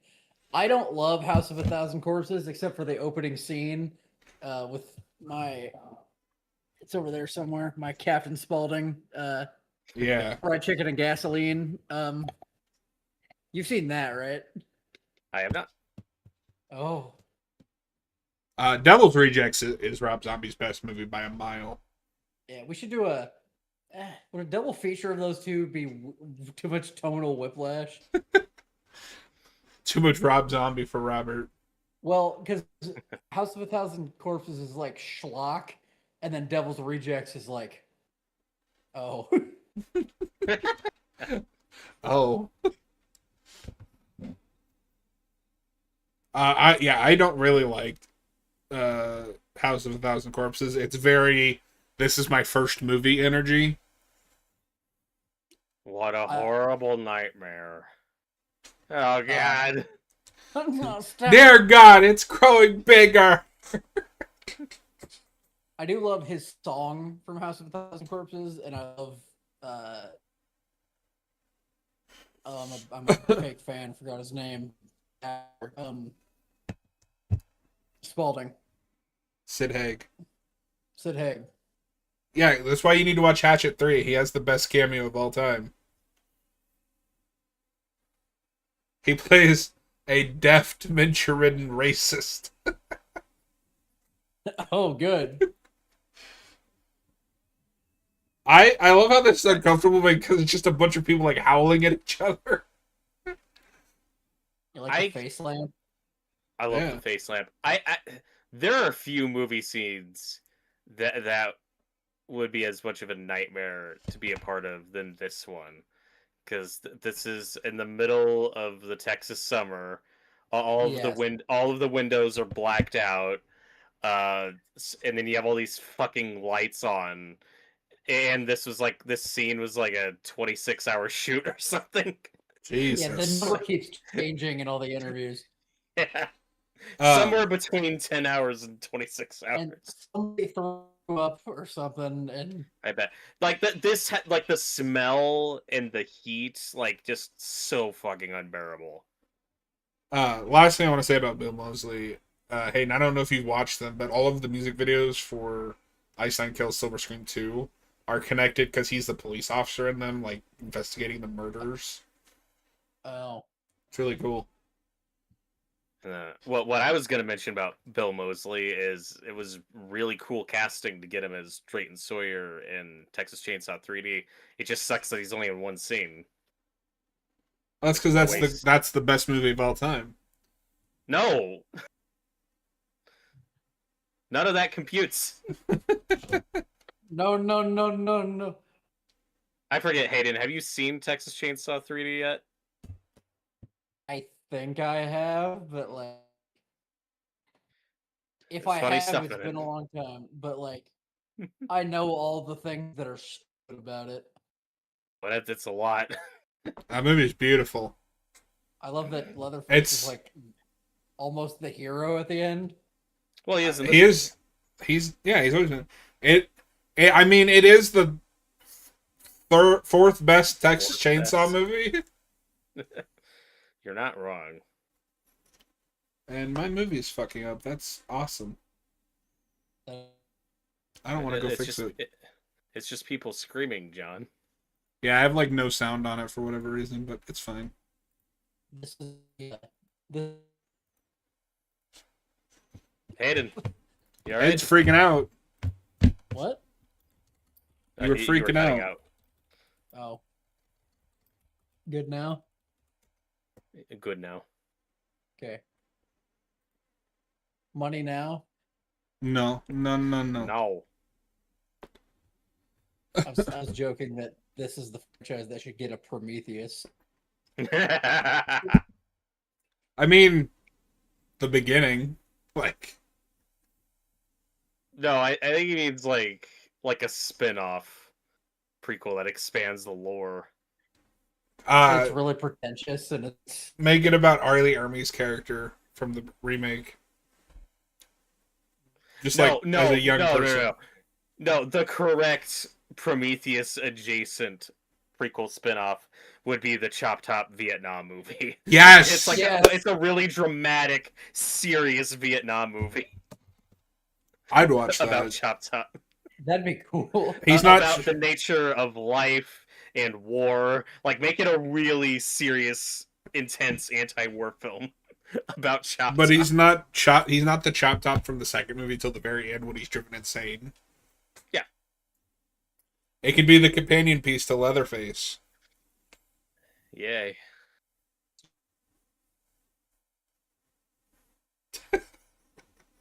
That's what we were talking about earlier with like the various continuities in this franchise. Like, so there's the 2 Tobe Hooper movies, and then there's 3, which is its own thing, and then 4, Kim Hinkle comes back to write and direct, and that's his like real sequel to the first one.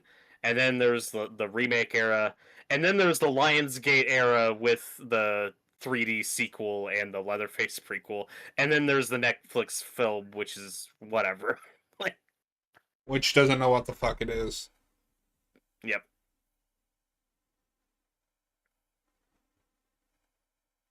It's Grandpa.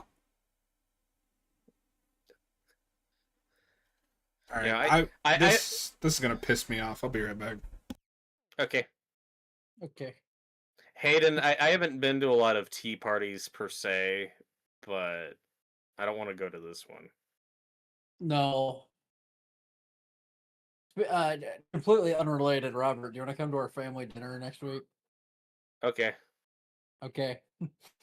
Bring a bucket. We'll be having friends for dinner.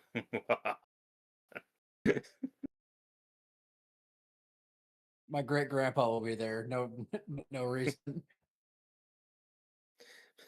My impotent great grandpa. I knew this movie was a documentary about Hadan's family. No.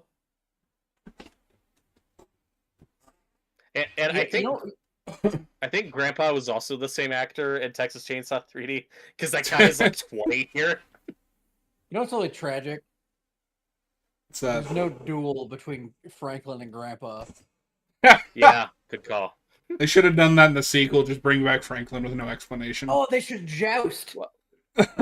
Yes, we got it. I mean, Franklin's in the second movie. He's a skeleton. They're so Yes. happy. Yeah, wheelchair jousting is something we need to make a thing. I'm gonna learn the break. And then I love the contrast from the darkness inside, and then when we go outside, it's such a shock to the system. Like, what the fuck? It's 5:30 in the morning. Yeah. Well, okay. I have like no clue what time of day it is supposed, because like I think it's supposed to be sunrise, but it looks like we shot the final scene at sunset, so I have no fucking idea what time of day it is. She's been in that house for 60 years, Robert. Oh my god. It's the hotel from Percy Jackson. Oh no. Oh. Nubbins, stop. Nubbins, why you do? What you do? Yeah. Well, and of course, we talk a lot about how this movie has a reputation of being a gorier movie than it actually is. There are also people who act like there's like no blood in this movie, which is also inaccurate. Yeah. I love his death. He's just he stands there for a long time. He could get out of the way. Oh, Black Maria could also get a spin-off prequel. Yeah. Oh. I love the joke that this guy's still running. To this very day. Yeah. Well, one thing I wanted to mention earlier, just as a fun fact, is if it weren't for this movie, we wouldn't have gotten Ridley Scott on Alien. Because Ridley Scott was not a fan of horror movies and like didn't have interest in that. But he saw this movie and was like, holy shit, you can do that? What we're saying is that Ridley Scott's a fraud. Yes. I like his cowboy boots. Hadan, what? What? What'd you say? You were cutting out again for a second. Yay. Great. I need a new laptop. Buy one. Okay.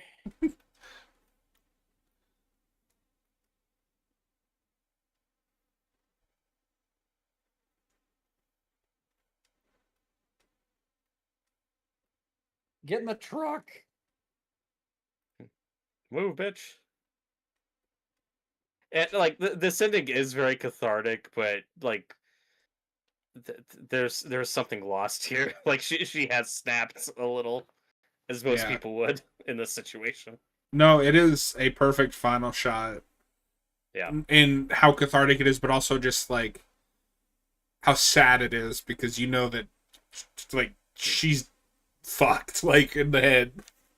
Yeah. It's the tagline, who will survive and what will be left of them.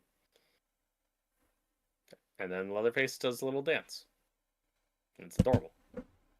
I love that. Silly little lad. I love the little dance. But that is something that some of the sequels, I think, and popular media around Leatherface has lost in kind of making him the main star and pushing the family back. That's the one thing. That's the main thing I like about the remake, is it's more of a family story. The remake needed Grandpa, though, was ultimately the heart of the issue. I love that one guy's credited as drunk. Yeah. That's his character. That's his name.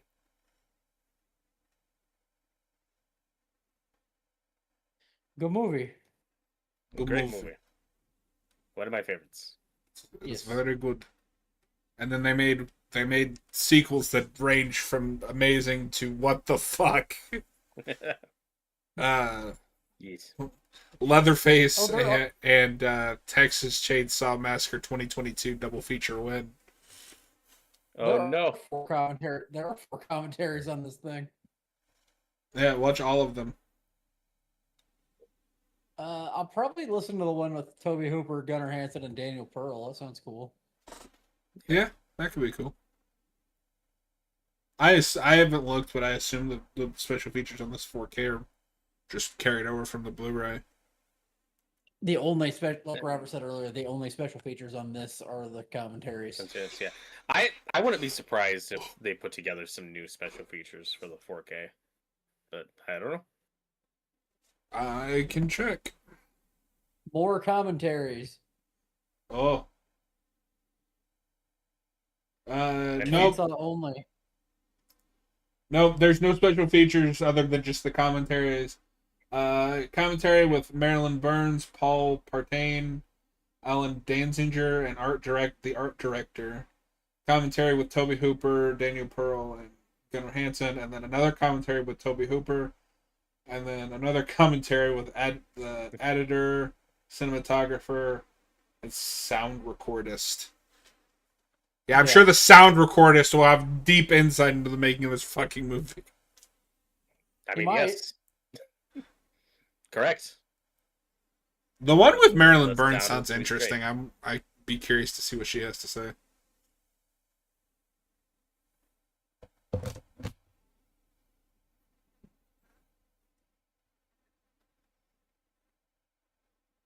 Well, that was Texas Chainsaw Massacre. Yes, it was. So Shorter than I think it is. yeah. Well, if you're watching after the fact, we appreciate it. Please consider hitting that like and subscribe, and we'll see you guys on the next one. If you're watching live, don't go anywhere. We're going to take a couple minutes break, and then we're going to do the sequel, Texas Chainsaw Massacre 2. Finally. Yes. Yay. But yeah, we'll be back in 5-10-ish minutes. All right. See ya. See ya.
Oh, Ah, oh.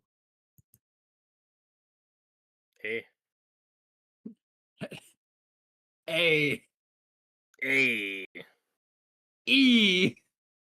This is the content. This is what you're paying for. If you're paying for it, nobody is. 2 people. You proud of you're paying- yourselves? If you're paying for YouTube Premium, this is what you get. Are you proud of yourself? John, where are you? He's dead. Oh no, it's fine. Oh, no. We could just puppet his corpse on camera. Weekend at John. Not Weekend What? at John's, just Weekend at John. Weekend at John.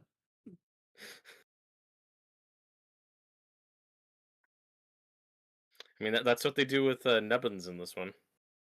I was like 100% sure we've done a commentary on this, and then I remembered that was a watch party, and I'm just stupid. Oh, well, Why I you wasn't do? there for it? Hey, we're No. That's because Canadian. you. Canadian Robert was there, and that's fine. Oh, That's because you hate us, Robert. yes.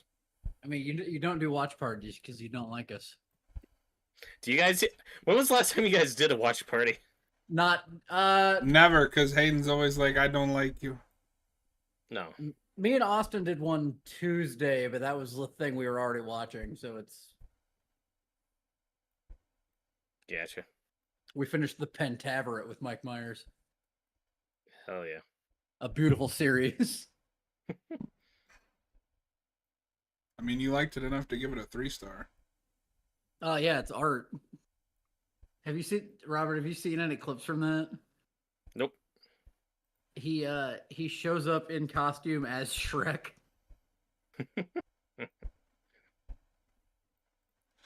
He Welcome decided back, to Shrek. welcome back, everybody. Sorry. Go ahead. I mean, it has nothing to do with anything. I was gonna ask if Robert's excited for Shrek 5. He is. He loves Yes. Shrek. Who He is doesn't love Shrek. Shrek? I'm more excited for that thing Austin posted about the donkey prequel. That sounds wonderful. But we're here to do Texas Chainsaw Massacre 2. Or on Yes. some covers, might be Part 2. Imagining this is just Part 2 is a wonderful idea.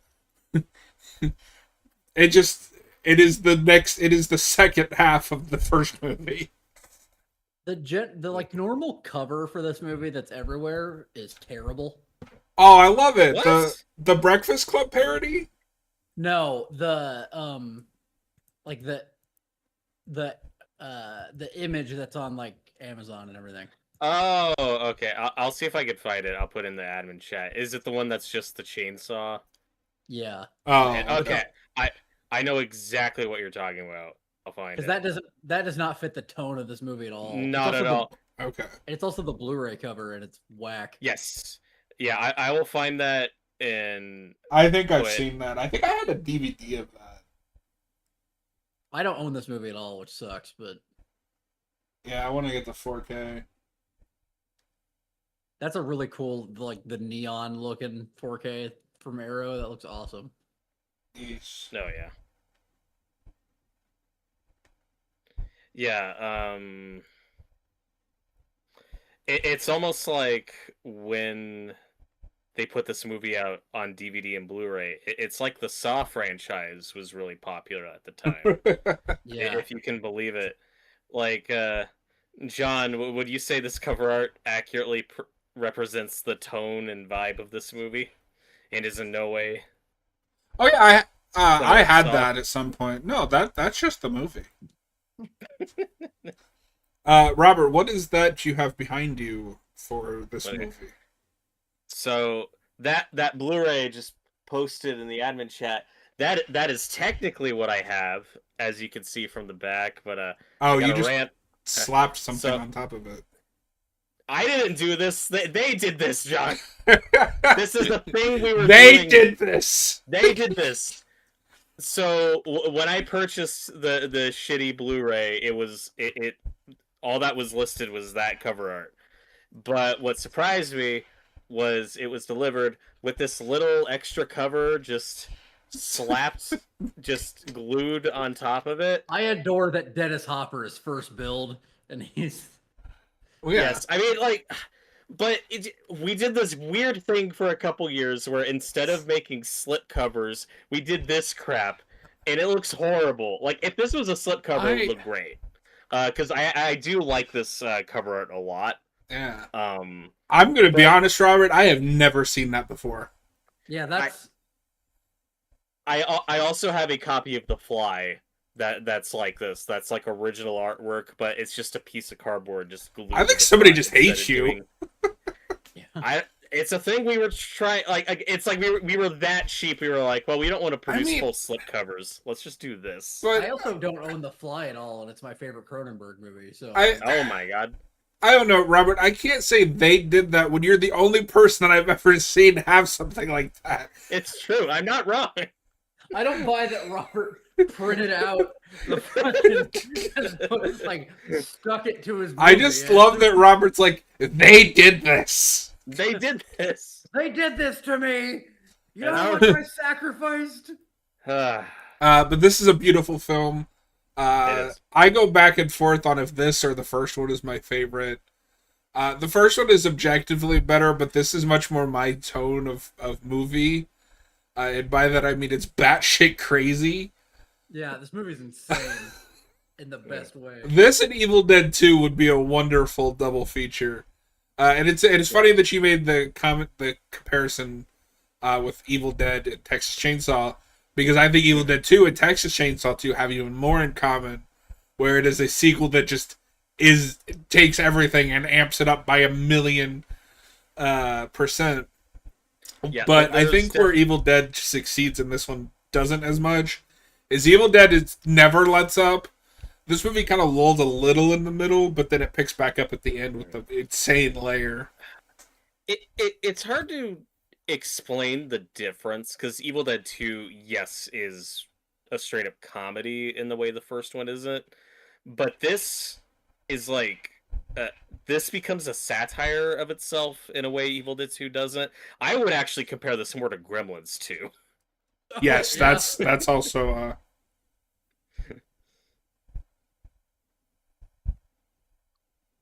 It is beautiful. So Robert, when did you first watch this? It was quite a while ago. I believe this is the second film I saw in this franchise. So yeah, like ever. It's the second film. The The first one was Texas Chainsaw Massacre 1.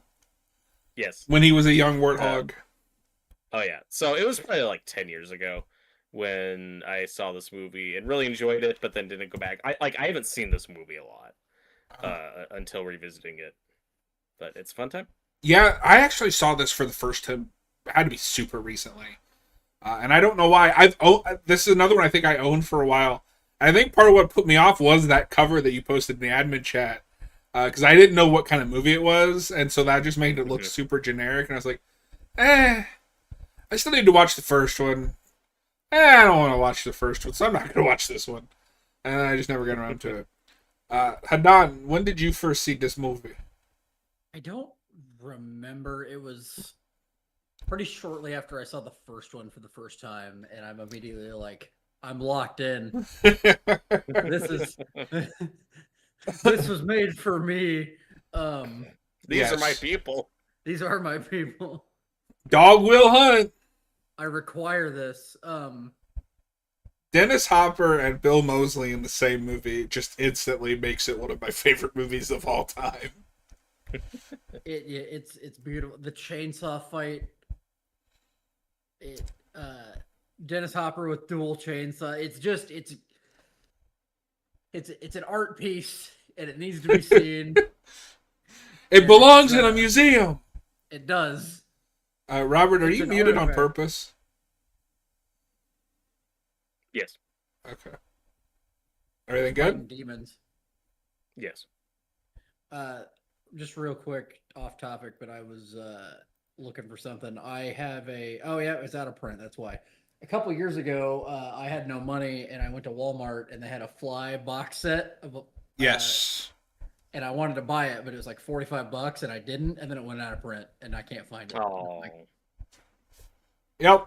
That is the only reason I own. I have the Omen box set that I think has all of them, except maybe the remake. I don't remember if the remake's in, but I only own that because it was going out of print. The Fly one I remember being cool, and I wish I got because I want to own that the Goldblum one, but you know, the Blu-ray is only $20, but I'm waiting in a 4K because I feel like it's coming. I just gotta wait on it. Yeah. That would be Criterion, right? Because they do all of Cronenberg. oh, That was a Fox movie, I think.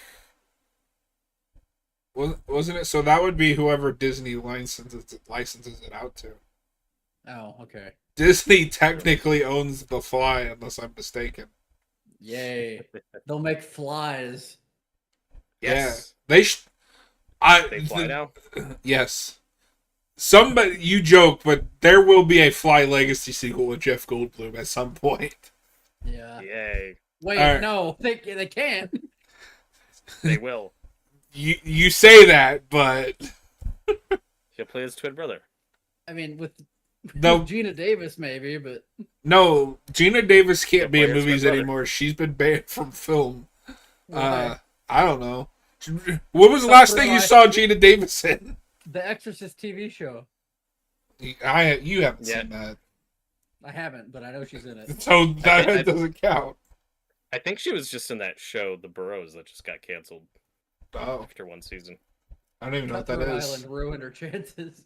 Yeah. Yeah. They'll Hayden, what they'll do is they'll retcon the end of the first movie where Jeff Goldblum didn't die, his clone did, and the real Jeff Goldblum that is a fly is just like in the sewer somewhere going, "I'm flyman now." And then John's gonna start ranting like Annie Wilkes in Misery. That's not what happened in the It's last true. one. No, it's fine. I've seen all the Halloween movies. None of those remember what happened at the end of the last one. That is also true. But we're not here to talk about The Fly. We're here to talk about Yeah. Texas Chainsaw Massacre 2. Yeah, stop getting us sidetracked, Hayden. No. All right, this is our commentary for Texas Chainsaw Massacre 2. Get to timestamp 0. Is everybody ready? Yes. I'm ready. In 3, 2, 1, play. But this has not one but two 4Ks out. Oh my. Unfortunately, neither of them are perfect. The Vinegar Syndrome doesn't have Dolby Vision, which I guess isn't a deal breaker, but like I would like to have the added features to make it look better. My eyes suck, so I don't know if that matters for me. And then unfortunately, the version that does have Dolby Vision, the Arrow version apparently is borked and like doesn't work right in some players. And it's UK Here's only, the which is opening text scroll again. So this is not John Larroquette doing the narration, but whoever they got's doing a good job. And immediately there is a more comedic tone to this. Hayden Backed up needs for barbecue subtitles. Chairs. I do need subtitles. I love the Arrow cover for this movie. I find great irony that it is it's UK only because Texas is in the title. I do kind of wish this is a movie where I do wish we'd kept the original art because it's a specific like parody. Yeah, I mean, love the Breakfast Club poster. that is a reversible cover, but Oh, okay. Oh, cool. sorry for my I set moving. love the idea that the Texas Chainsaw Massacre is a living thing that haunts a state. And returns. But there's also no evidence. Yeah. Officially, these things have not happened. No, I deeply love 2013, like divorced from the rest of this franchise. But for me, Texas Chainsaw Massacre is these first two and the remake.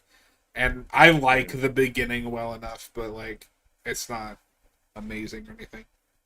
No, 2013 is a horrible sequel to the Texas Chainsaw Massacre, but it's at least funny bad. Yeah. in a That's way something that's missing bad most things from most of these aren't. sequels. Yeah. Oh, I didn't realize. Yeah. I forgot Savini does this. Oh yeah. Yeah, and the effects in this are good. Yeah, and this is a way gorier movie than the first one. Also similar to Evil Dead 2, this was released unrated. Oh, They said, "Fuck it." and this is the year before Evil Dead 2. Hmm? It's the superior film. Oh my god. Incorrect. Evil Dead 2 is the greatest film of all time. No. And production design by Carrie White? Yeah. Oh my god. Robert, I don't know if you saw. Sorry, hey, let me finish this real quick. I posted in the books channel in our Discord, but I found out that Sissy Spacek does the Carrie audiobook, and now I really want to listen to that to see what that sounds like. Tyler wants to know what we think of them living in a theme park. It's cool. It's a great setting.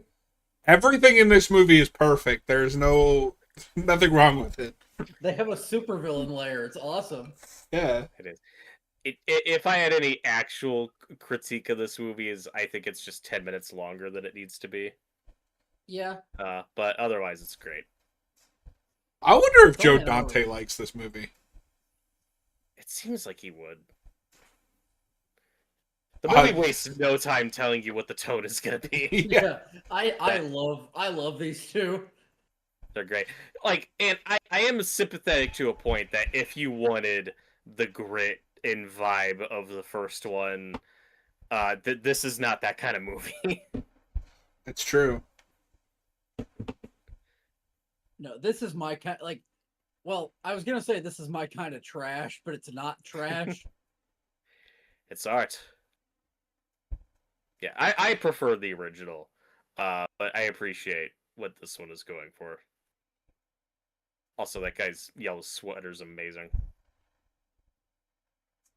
Caroline Williams. I love Stretch. And Hayden, this actress is in Hatchet 3. She's also Yes. in Leprechaun 3, apparently. Yes. Which is the best Leprechaun movie. I thought that was In the Hood. No, that's Noah's favorite. I don't actually No, know which one his favorite is. There is, of course, a tier list of like cult horror movie icons who you can expect to see at all the conventions. Like Caroline Williams, like she's somewhere in the tier below Bruce Campbell. I love how vague of a She's tier awesome. that is. Like, Bruce Campbell's like the face of that subgenre. Yeah, she's She's somewhere there below. somewhere below that. Also, look, I'm not an expert on radio in the 1980s. I don't understand why they can't hang up on the callers. Because it's because a running plot point that they're like that the caller needs to hang up. Maybe it's And I don't it's- understand it's it. company policy. I love this guy's glasses. Yes, I love their car phone. I wish the movie came with some when you buy it. That'd be cool. Hell yeah. Like my Terrifier box set, I came with the Christmas glasses. Yay. Which I should have. Actually, I didn't own that movie when I did that commentary, but if well, whatever we do at Christmas, I'll wear those. We're gonna do the Black Christmas triple feature again. No, we're doing the Silent Night, Deadly Night triple feature. Yeah, which will be better than the Black Christmas triple feature. Yeah, probably. So, for some behind-the-scenes background on the making of this movie, we mentioned in the last commentary that Tobe Hooper had like his biggest commercial hit with Poltergeist, and after Poltergeist, he gets a 3-picture deal with Canon, starting with Life Force, which they give him $25 million to make, bombs. And then his second movie is Invaders from Mars, which I don't think does very well either. And this is the last movie in that contract. So, by this point, Canon is just like giving him scraps. Like, okay, fine, now get out of here. And then he makes this movie. Which, again, I think this movie was profitable only because the budget was so low, but money well spent. Yeah.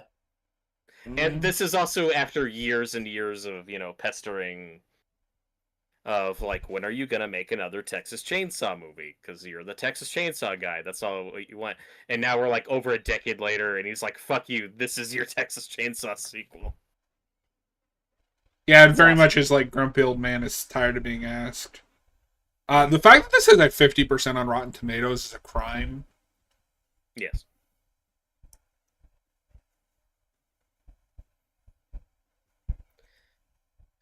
So if this made money, it's barely. So this was made from anywhere from 4.5 to 4.6 million, and it only made 8 million at the box office. So it like probably squeaked by. I did it. No, this was not reviewed well or liked well by the fans. Like, this is not what people wanted, but definitely gained a cult following after the fact. Yeah. This franchise is such an interesting, or how this franchise fits in the history of slashers is so interesting. Where your first film was mid-70s, a proto slasher, and then this movie comes over a decade later, and it's his parody of slashers. Because this is '86, like, we're already kind of past like the big slasher boom of the early '80s. That's already dying out by this point, and he wants to parody it. And then you get just kind of shitty, like the '90s era slashers with 3 and 4. Well, four is hard to define because that is truly a special, unique movie. Oh yeah. This is the Hitchhiker. Yeah, that's Nubbins. He's back. Oh. Rest in peace, Nubbins. He looks nothing like him, but that's who that's supposed to be. Well, and I just noticed that too. He's on the cover. He's the one doing the like layout pose. That's awesome. No, and apparently Nubbins and Chop Top are supposed to be like twin brothers. Yeah. But with Bill Moseley, like, that is good casting. And that's how he got the roles. He was in a Texas Chainsaw fan film where he played the Hitchhiker. They should have just recast him as the Hitchhiker, and he plays both. The Hitchhiker's dead. That's fine. No, he lives in spirit. Yeah. As a corpse. Are you ready for the A24 movie to bring back Nubbins through CGI AI deepfakes? Yay. Because I don't know if you guys saw, but A24 just signed like a massive deal with Google over AI. People are freaking out about it. So, this is the first movie had one of the best slasher killer reveals ever with Leatherface. This is a close second. No, this is a beautiful reveal. He is hiding under Nubbins' corpse and then reveals himself. So, what we're looking at, Hayden, is a guy with a face mask under a blanket under a corpse. Okay, hold on. Robert, you missed the joke. What we have is a dude playing a dude disguised as another dude. While holding another dude. They killed my boy. That's some great effects. Oh yeah, the gore here is awesome. No, the moral of the 80s was if you want your movie to be good with good kill scenes, get Tom Savini. He is what makes Friday the 13th successful. The Savini special. It's true.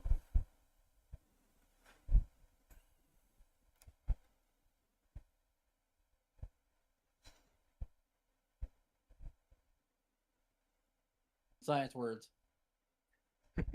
I relate to this man.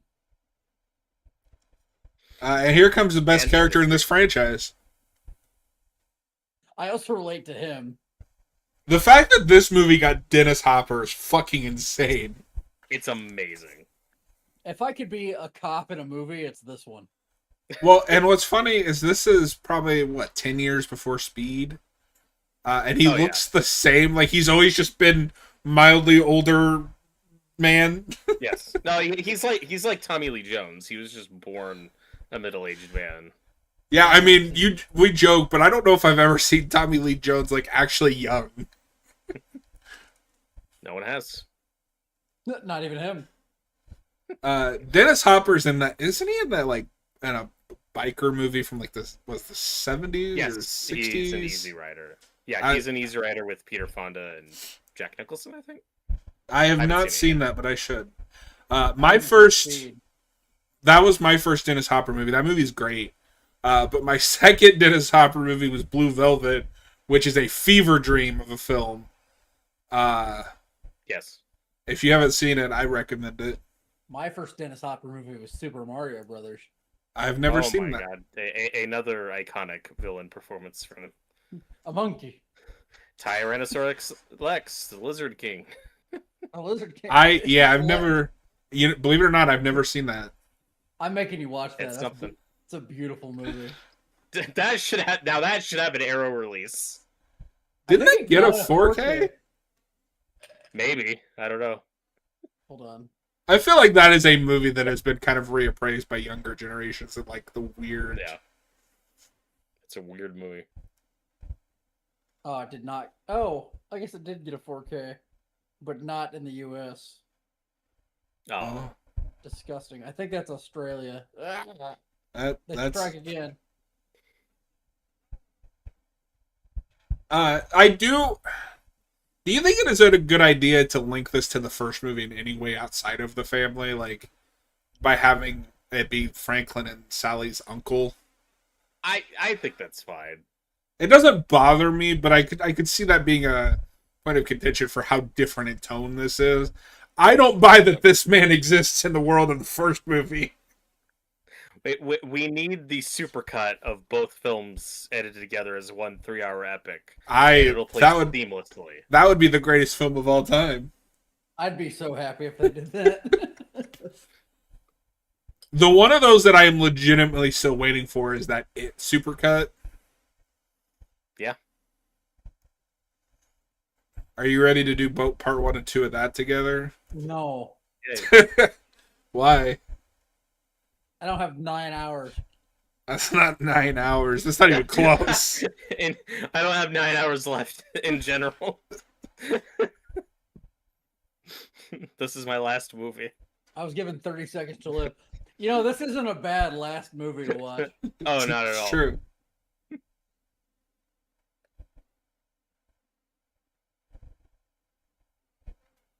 If I ever get a horrible diagnosis, I'm just going to quit my job and watch all my 4Ks and then die. Yay. This is the way. Remember the Alamo. It's him. That was Tobe Hooper, the guy in the orange. Yay. This is also just lore accurate Texas. Yes. No, the previous movie was the apocalypse. This is just like the next generation. Like, this is what Texas has become. Yeah. Yeah. These fucking weirdos. Drunk people in cowboy hats, which is also the Midwest.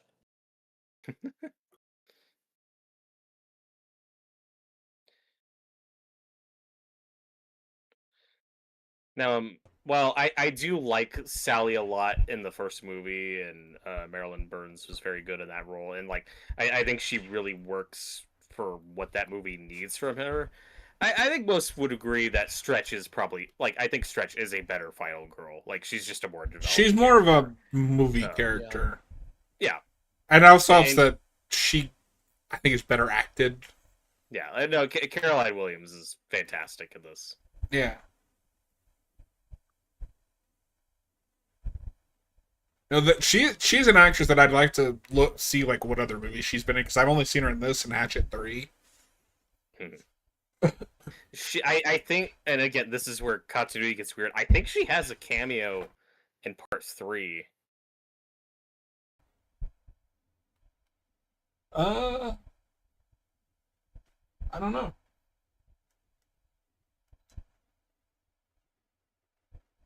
So it's like she's in Stepfather 2, which I haven't seen. Oh. Oh, she's in Leprechaun 3. I haven't seen that yet. We talked about that. No. No, Robert didn't, so it didn't happen. Oh. Exactly. Well. Oh, she's also in one scene of the 2000 Grinch movie. Yeah. Oh. She's a tiny Who woman Are you guys Credit excited that. for the sequel? No. Is that happening? Yep. Yes. What have you done? What do you even do with a sequel to that? How the Grinch gave Christmas back. Tyler says we need to rewatch The Stand with Hadan. We might. No. We will. It's only 6 hours. Oh, she was also in John's favorite, Rob Zombie's Halloween 2. Oh my god. That's the We best gotta- movie ever made. We still got to cover that. That is like, Yes. I had a real bad viewing of that. No, that movie is hard to sit through. And I watched the good version, technically.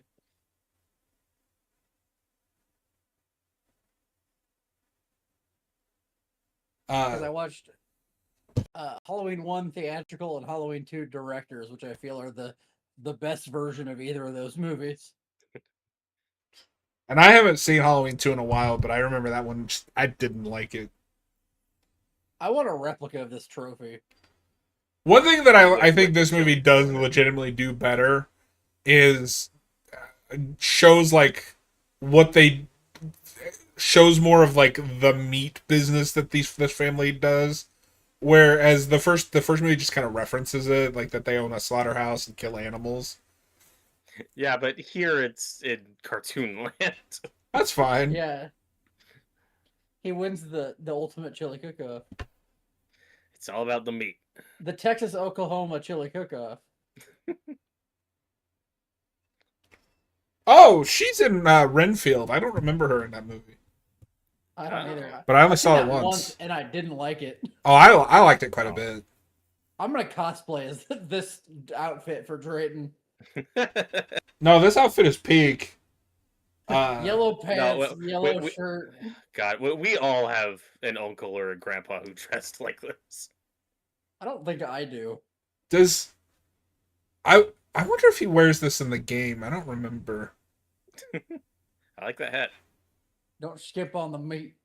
No, he's really good in the first movie. I feel like this actor is perfect for this tone. He knows what he's in and he nails it. I got an eye for good meat.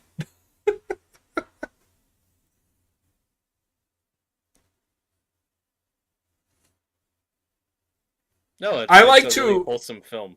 I like to imagine this is what this family's always been like. We're just seeing them from the teenager's point of view in the first movie. Yeah. I fed you all people. What do you think? It's good. It's prime meat. I love the chainsaw store. Not a Cut hardware right. store. Cut right I've got- chainsaws. I've never noticed that. It's not a hardware store. It's a chainsaw store.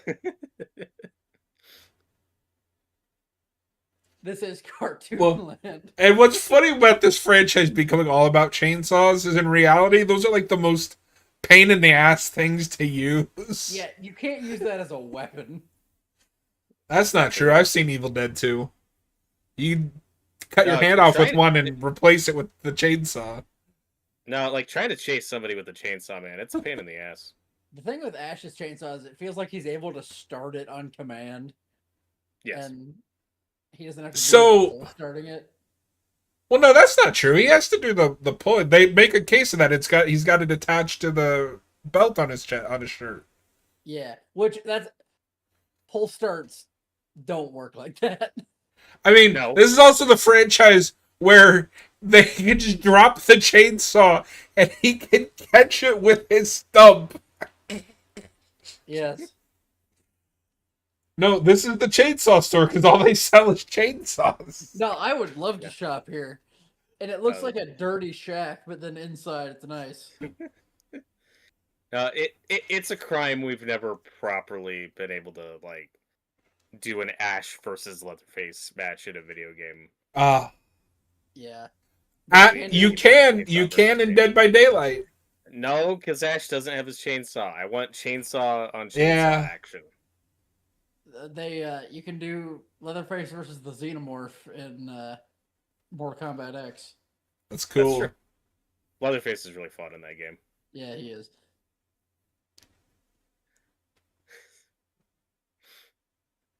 I love the gravitas he This- brings to the scene. That chainsaw looks like a toy. Yeah, it does. I had a toy chainsaw as a I kid. Oh, I hell feel yeah. bad for the store owner who's just like, whoa, man, relax. No, when I was like a little kid, because my dad, we cut wood for heat at their house, and he would like he'd be cutting wood, and I'd have my toy chainsaw, and I'd be like next to him. It's He's adorable. like, I did "You're that doing with I had a toy guitar, and when my dad would have band practices in my grandma's garage, that's what I would just do the same thing but with the guitar.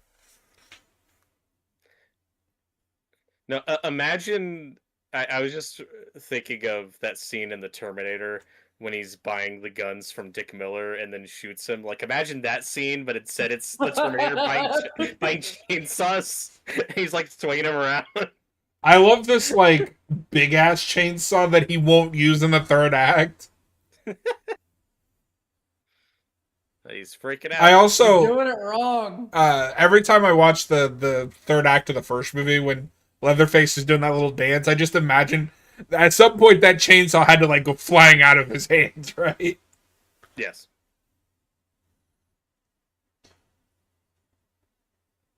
Damn, what is? Good chainsaw etiquette to just swing it like a bat. No, it's not. I love that storekeeper because like he looks excited, but he's like, damn, what is he doing? So that was the chainsaw store. This is the gun shop. Yeah, I mean that's just Texas. I mean, There's a gun shop on every store, on every street. every store. Yes.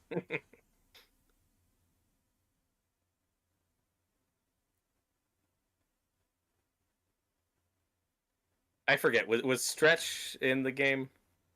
No, I don't think so. That's unfortunate. I feel like that had an unfortunate case where a lot of the survivors were just made up characters. Mm-hmm. But I only played it once. Well, it didn't last very long. Nope. I think that it was trying to do too much. I like that they kept the family dynamic, but 4 versus 8 is just a mess to try to keep, and the game's not very good at teaching you what you have to do.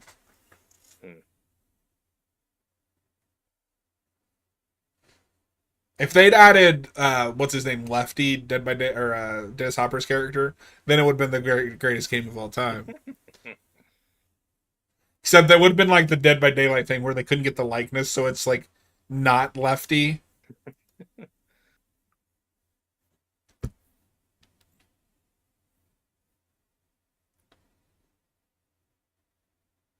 No, Dennis Hopper's just a great actor, and it's kind of I don't want to say unfortunate because I deeply love the movies that I've seen him in, but like 90% of the movies that I've seen him in are schlock. Yes.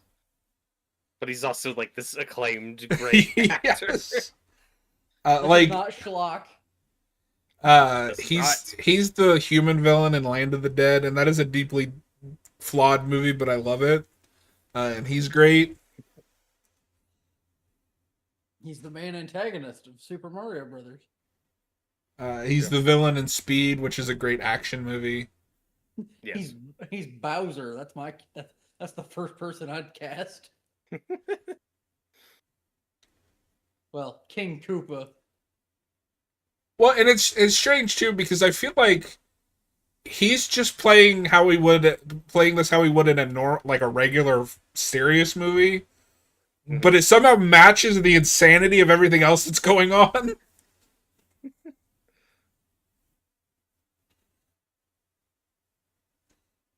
And then I feel like this should get her arrested. That she's gonna play this tape on air. Or at the very least questioned by the authorities. Yeah, wouldn't that like because they have like censorships and like rules that you have to follow on Yes. the radio. At the very least, she should be fired.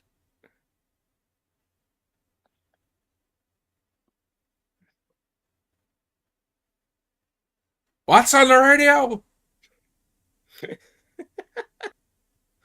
I love that this car doesn't have an actual radio. He just has one on the dashboard. Yeah.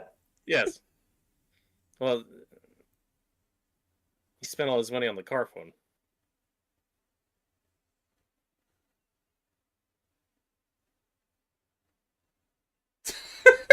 Oh god, he's gonna get canceled. That's the worst thing he's ever done. It's Yes. true. Hayden, would you get food from that food truck? Yes. Do you guys ever buy food from food trucks? I have, but I have when I was in DC. I got a piece of pizza from a food truck. One of the best pieces of pizza I've ever had. Oh my god. But they don't have them here. Like, that's something you get. yeah, in cities. They're doing like a food truck night near me now, but I haven't gone to it yet. Well, that's okay. That's not entirely true. When I worked at Verizon, there was a food truck that would show up every so often. My only problem with that, it was as expensive as fuck. Yeah. But they had like a pulled pork barbecued macaroni and cheese platter. Oh my god, that was so good. That sounds good.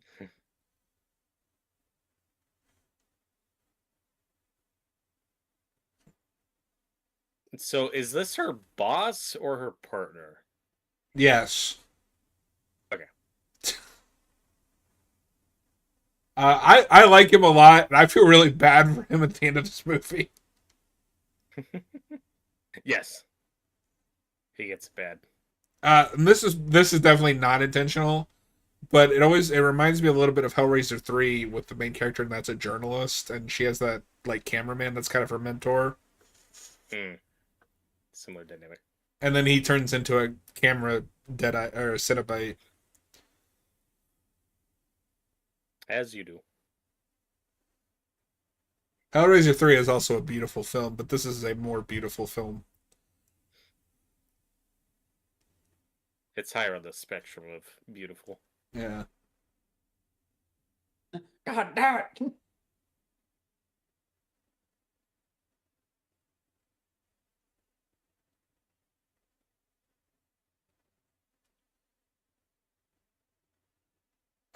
If this is, yeah, I think this might be my favorite scene in the movie.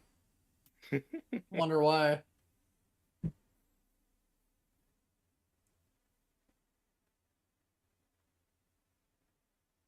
The calls are coming from inside the house. It's No. true.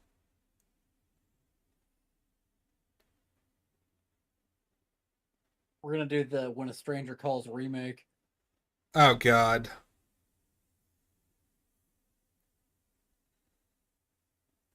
We'll do a double feature of that and the Stepfather remake. Yay! The ones that nobody remembers happened. Yeah. Robert, do you remember that Tobuscus did a tie-in video to the Stepfather remake? Remember that? You don't? Yeah. He sure did. Oh no. Look at him now. He's even more problematic than Amber Heard, if you can believe it. Yay. No. I No, I forgot she was in that. I think that's the one she's in. She's in another movie that I watched because everybody said it was great. All the Boys Love Mandy Lane. It's also like a horror slasher movie. It was alright. It's more an interesting piece of history because that movie like is impossible to find now. Ah.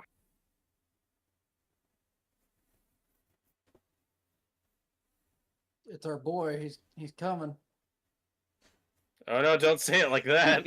I don't like that. He's arriving. Oh, that's even worse. He's on his way. He's coming tonight. No! Robert, don't do that. Stop.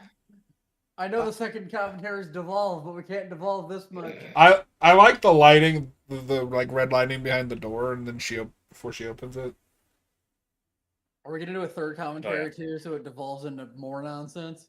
Yeah, we're gonna do Texas Chainsaw Part 3. Also, Robert, we didn't mention part of the reason we're doing this is the 40th anniversary. Yes. This movie came out 40 years ago this year. Yay! So this is Radioland. Also, we should mention this is Bill Mosey's like first movie, or one of them. What an insane like first movie! And he's amazing in this. Insanely recognizable just by voice alone to me. Yeah. No, when we make you watch Devil's Rejects, that'll be interesting because he's a much more serious character in that movie, but he's also just as good. Like, he's scary in that movie. He's evil. Yes. Otis. This guy is just misunderstood. I mean, there's probably is a case to be made that something happened to him in Vietnam. Music is my life. John, I didn't know he worked with Buckethead. Oh.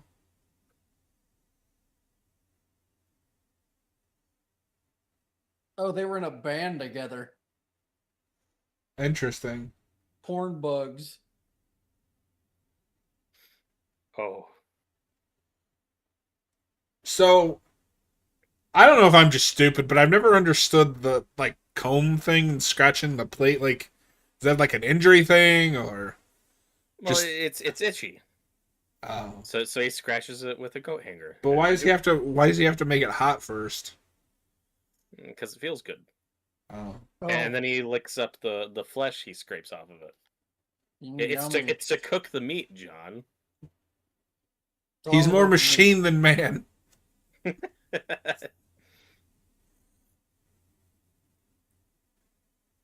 This is a shitty tour. It's true. Here's a lamp.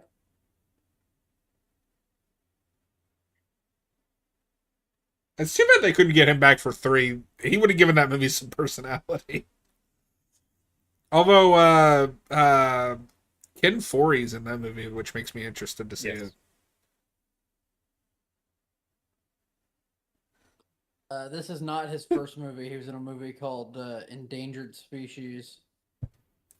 Oh, I always, for some reason, thought this was his first movie. I love this. Good night! Good night. Good night. And he's just being polite.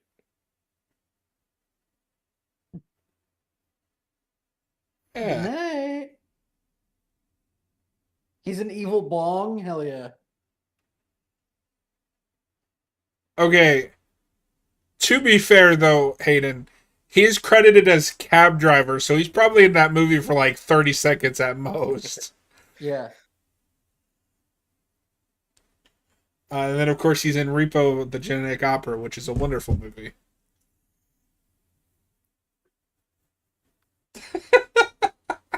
He's freaking out. It's also funny that he makes a Rambo 3 joke when this is like 2 years before Rambo 3 happens. Oh, I'm glad you said that. I had no idea. I thought Rambo 3 had already come out. I think Rambo 2 had like just come out before this. I've only seen the... Oh, yeah, you're right. Rambo 3 is 88. Mm-hmm. I've only seen the first one. It was alright. Oh, the first one's great.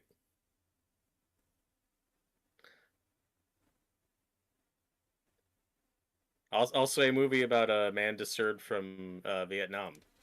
Rambo and Chop Top would get along. Oh my god! Oh, no. You hit the wrong guy! It's such a great entrance for it. No, this is my favorite Leatherface. And then this is just Leatherface in the AVGN episode. Yeah, I love that stupid dance. I love that video. John, have you seen that? Not unless you made me watch it. I haven't. Well, we should watch it after this, Robert, if you're down for that. I'll probably have to bounce, but you guys. I quote that video a lot. too. Draven do you says, quote non-flashback a lot too? No, I quote Non-flashback. not flashback. No, I Uh, quote the guy at the beginning singing when he's like dumb motherfucker. Draven says that Viggo Mortensen is in 3 as well. Oh yeah. That's true. He sent me back to the VA hospital with his dent in my plate. Ugh. It's so gross.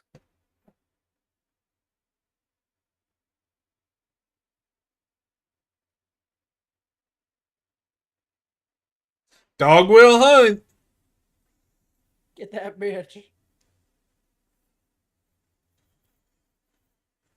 No, I posted this in the Discord a long time ago, but somebody took that scene of him like doing that little dance and added the uh doodle bob sound over it, and it's hilarious. He's a doodle bob type character. Yes.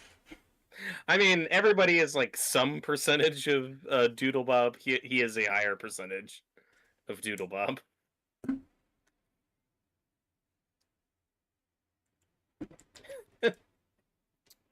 He doesn't go for the lock. He's just trying to cut that door. Yeah.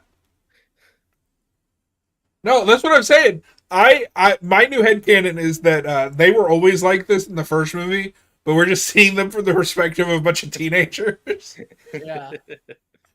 Now that it's adults, you can see how stupid this family really is.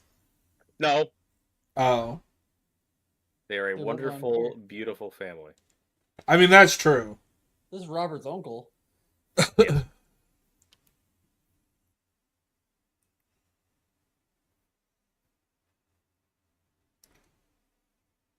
And this is Robert. Oh no. This guy gets it like the worst in any of these movies, I think. Yeah. There are quick deaths, and then there's getting skinned alive. Yeah. No, his fate is tragic.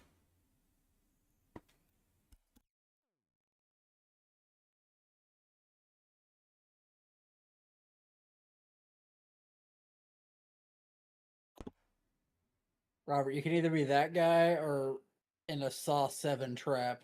What do you pick? Ooh. Well, it depends on the trap.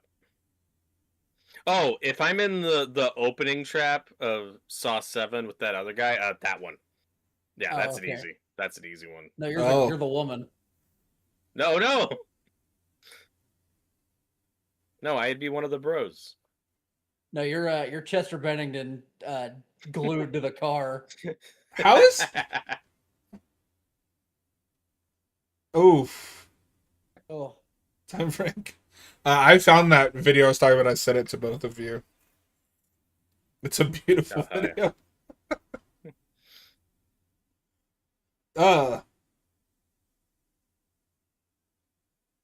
And like I said, this also does that Gremlins 2 thing where like it hits all the major beats of the first one. It just ramps them all up to an 11. Yeah.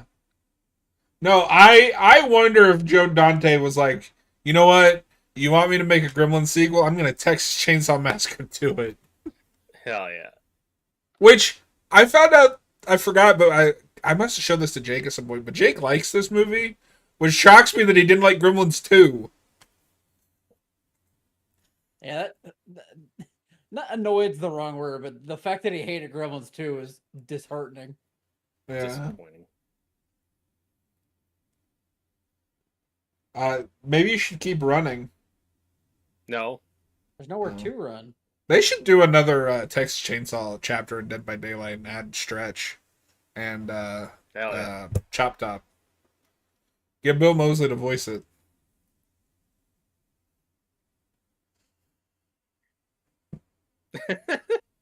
Oh my god. It's the Kool-Aid Man. Oh, I like that. no. I like that everything in this Weird. radio station is apparently made out of paper mache. Yeah. Oh, it was the 80s. It's true. Well, no, if the decade was relevant with it being the 80s, the whole place would be made out of cocaine. Yes. Now, I'm sure there was some cocaine behind the scenes when they were writing Oh, this yeah. movie. Probably.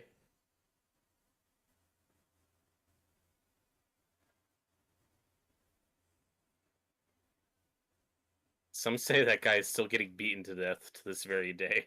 He is. And she's still getting sprayed in the face with soda The scene's to this very day. sticky. Oh, I don't. You can't say that about this scene with what's going to happen here in a minute.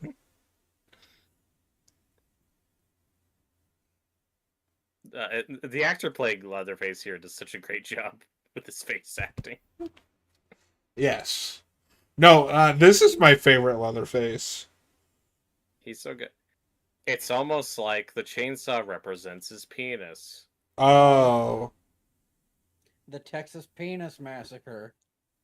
Oh no! Don't lick your lips like that. I don't like that. No, this scene makes me deeply uncomfortable. Why? And how 'Cause, good are you? Not.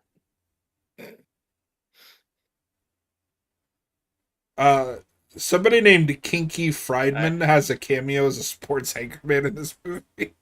Oh no. Hell yeah. That's a great name. I need this scene to just cut from here to the pottery scene in Ghost. It's gonna get very romantic. I misheard you and thought you said pod race and I got confused. Stop. The guy It's that romantic. plays so there's actually 3 Leatherfaces in this movie. Bill Yeah. Johnson, Bob Elmore, and Tom Morga. Oh! Those- Tom Morga played Jason in part 5, or Roy, and Michael Myers in also part 5. Yeah, Friday 5 is weird because there are different stunt actors playing like Dream Sequence Jason and Roy Jason. He is Roy Jason. Okay.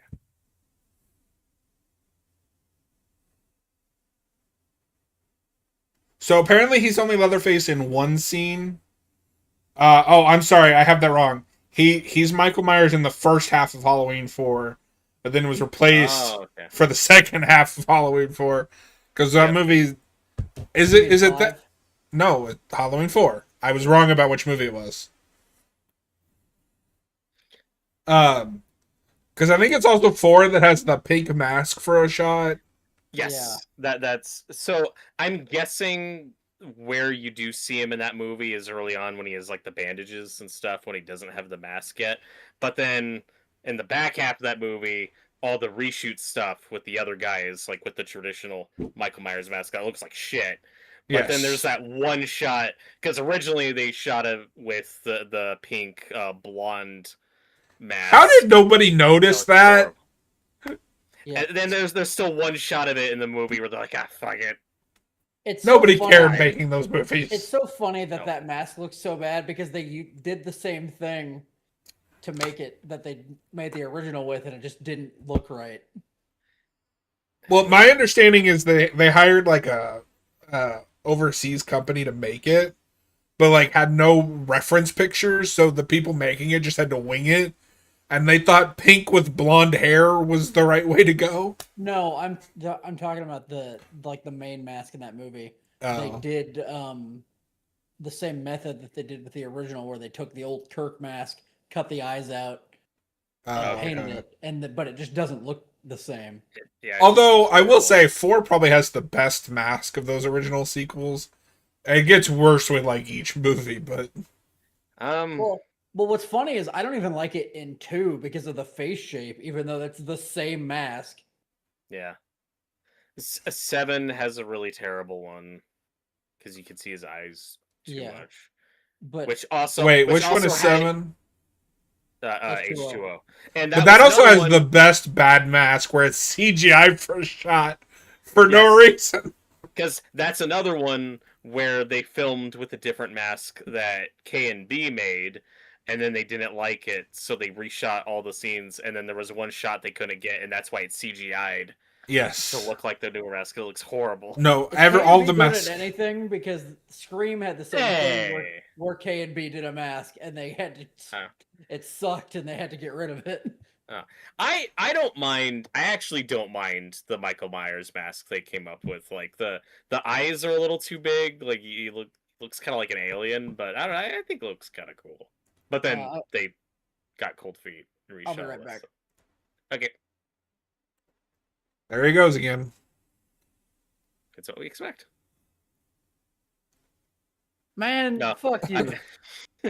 No, I don't know why the Michael Myers mask looks so terrible for most of those movies. No, I'm convinced, at least with 4, nobody involved in that movie gave a shit. That is the only way you don't notice that your mask is pink and yellow. But anyway, she's escaped. Yay. This is such a weird music choice. I love the soundtrack to this movie. There's a lot of fun. There's just so much fun 80s music in this one. Yeah. No, what's weird about it, this particular piece that I'm hearing right now, it's very Friday the 13th. Mm-hmm. Well, and just like the first film, Tobe Hooper has a co-credit on music, and I have no idea what he contributed. At least this time I can point to music and being like, oh, there's music here. That's music. He recorded The Wind for the first movie. It's like, I'm co-composer, goddammit. And I would love to go to Texas Battleland. Yeah. This place is wonderful.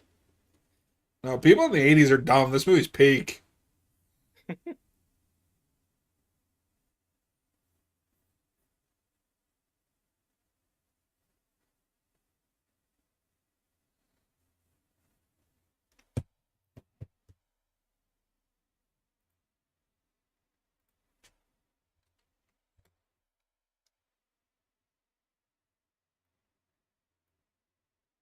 And also, Halloween 4 comes out just a couple years after this. And it's like the entire mission statement of Halloween 4 was we're not taking risks. We're not doing anything weird.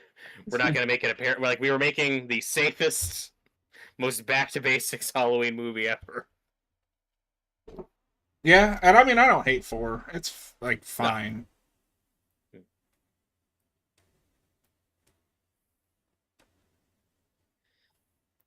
This is a weird, like, choice where we keep cutting to her feet and then back to her face.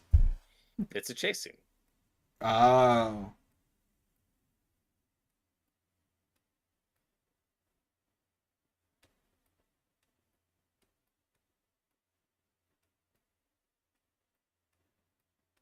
Don't go down there.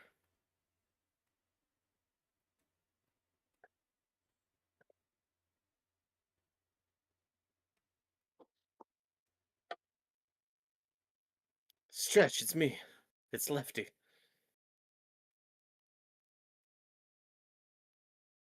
Oh, fuck. Oh my god, the earth just swallowed her whole.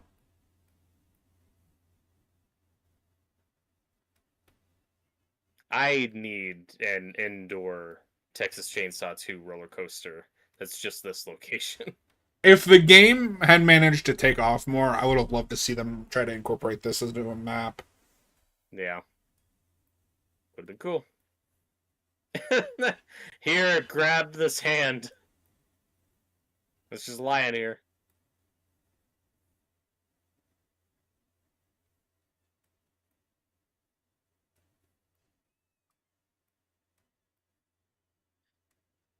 If she takes some hits during this, like, this looks rough. Yeah.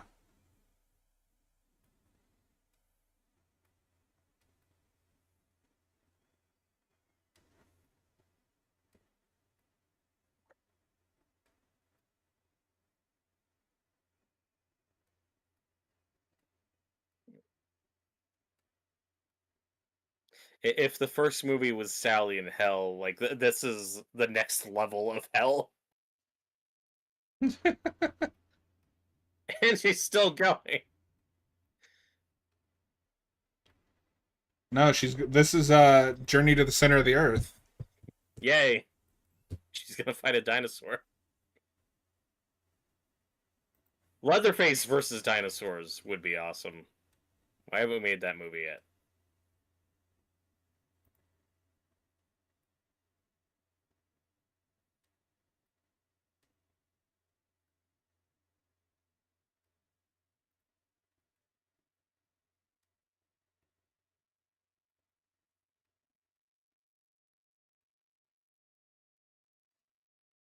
Holsters for chainsaws is just one of the coolest things ever. No, it's mandatory.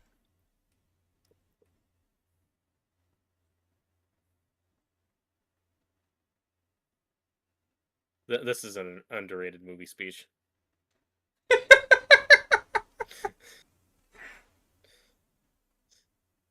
No, and he's gonna be wandering these tunnels for like 20 minutes, Yep. yelling at the top of his lungs. It's wonderful.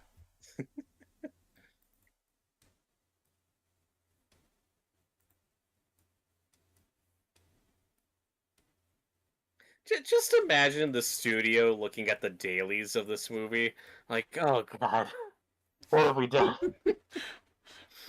This is gonna Tobe make no Hooper would be money. like, this is what I want to do. He signed a contract.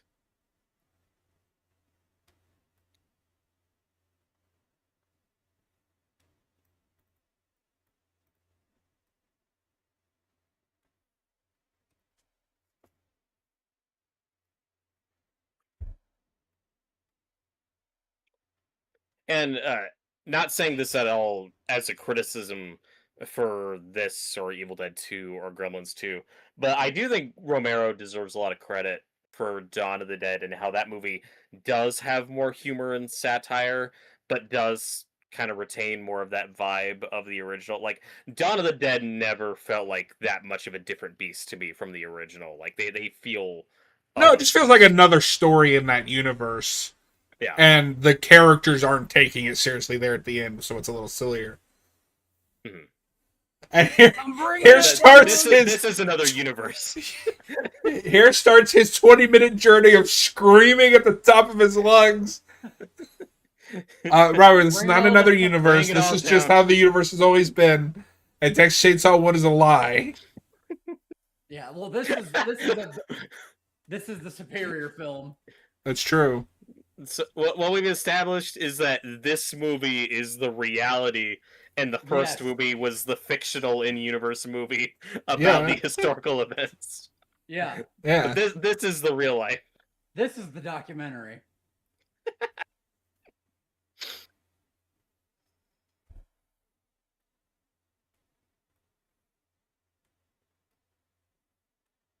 Oh, what a horrible nightmare.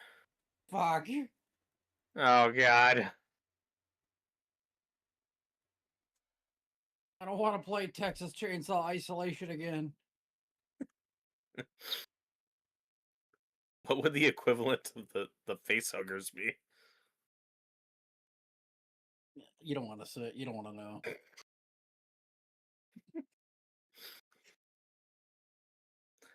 The Bull- best Go ahead. the best thing about the Atari game is that one of the obstacles for Leatherface is just wheelchairs. Yeah.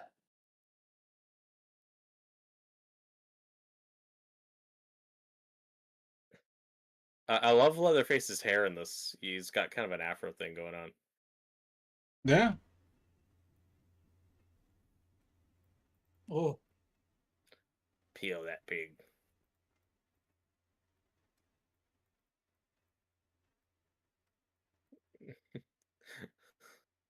Croissant sandwiches. Oh Croissant. no. They're just three brothers having a nice time. I don't see the Yeah. problem. No, the Sawyer family is objectively the good guys here. Stretch and Lefty are the ones that started this crusade against them. For no reason. It's true. We love Bubba.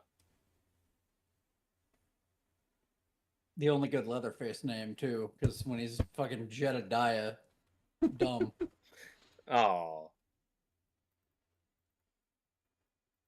Thomas Hewitt's okay. That's a different universe. I think Jedediah is a fine name.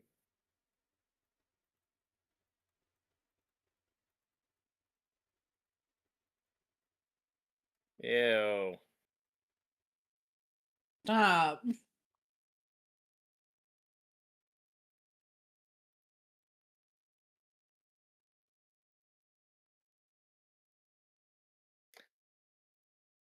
I'm just imagining them filming all of this. Like, yeah, we're not gonna go for a rating. We're just gonna release this unrated.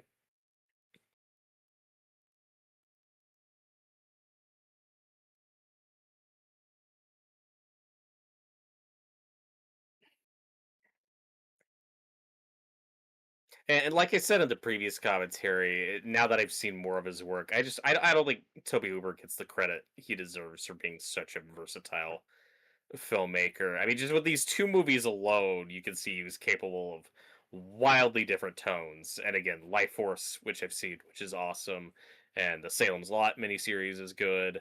Like, it's all the more frustrating that he makes Poltergeist, and people are like, "Oh, he didn't direct that. Spielberg directed that." It's like, no, like he can make different types of movies, but even with all of this work, like the only thing he's remembered for is the first one, the first Texas Chainsaw.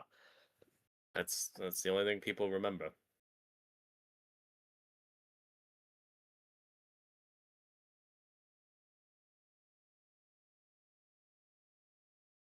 Look into your heart, Leatherface. Oswald. Yeah, nothing. Hey, you're nothing. I'm on the radio. Who the fuck are you?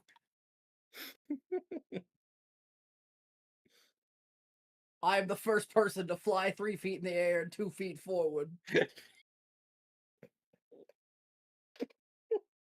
I hope that was his yearbook quote. Have you not seen that? I've seen it, yeah. Yeah, it's so good. Money now, you can chase that dollar. Gotta go fast to catch it. You dumb baboons. Sorry, that but I love that quote. That might be my favorite part of the movie. It's him just making fun of Drayton. I'm tired of kicking your asses.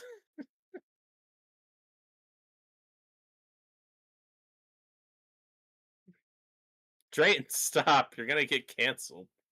Watch your language, man. I can excuse cannibalism, but I draw the line at racism. Agreed. I mean, cannibalism isn't illegal, it's just frowned upon. It is definitely illegal.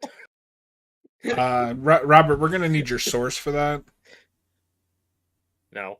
Oh, Does California have weird cannibal laws? I'll never tell. and this is the scene from Friday 2 where she puts on the sweater. Am I wrong? Does Hills Have Eyes California? Maybe. I haven't seen any of those yet. I don't remember. I don't think so.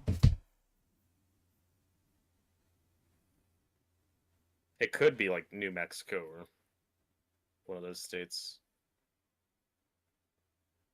Yeah, I don't know. But I don't know. I guess Robert, your horror franchise is gonna have to be Scream for until we think of another one. Psycho's set in California. Oh, okay. We get Halloween. I don't think John gets anything. The Nevada, it's Nevada, it says here. Okay. That makes sense. John, is there an Indiana franchise that you guys get? Stranger Things, I guess. I don't know. We have Halloween, which is like a Well- county next to me. Even though it was shot in California, you bastard. Mm-hmm.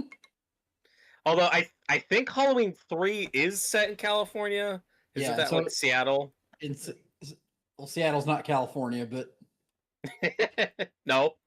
you live there. You should know this.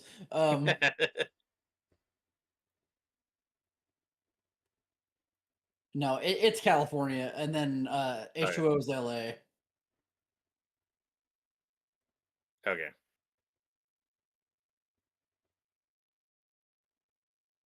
Leatherface, stop. This is bad. You're gonna get canceled.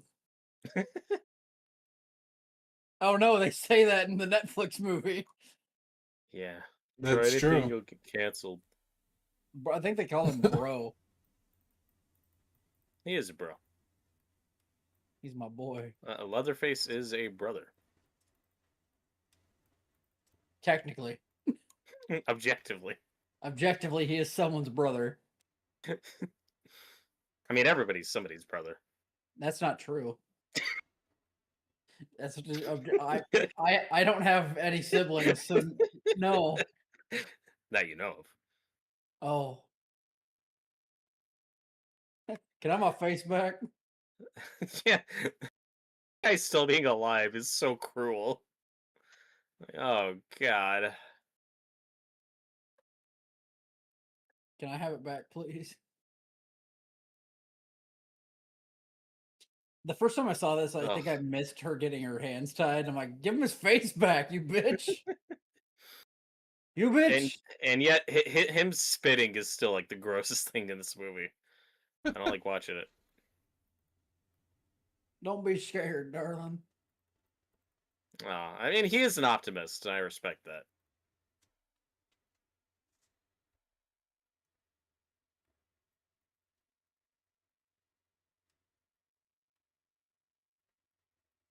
Give me back my face. Give me back my face.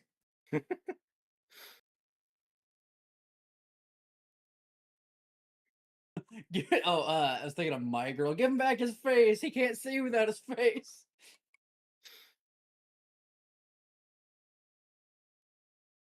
Yeah, this is just an emotional scene.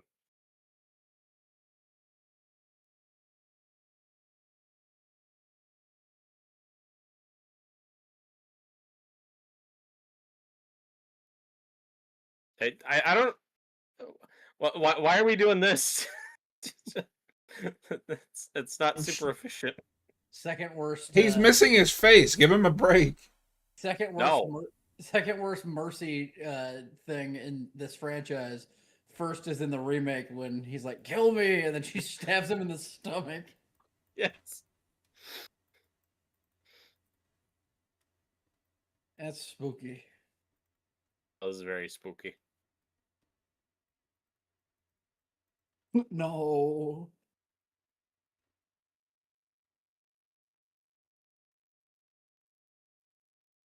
Keep it. I don't need it anymore.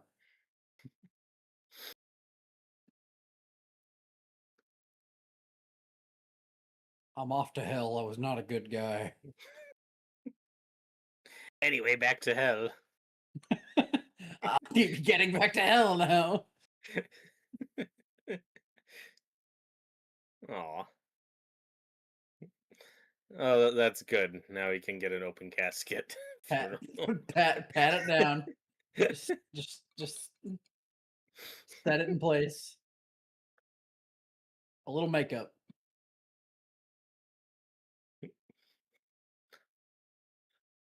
He needs his hat.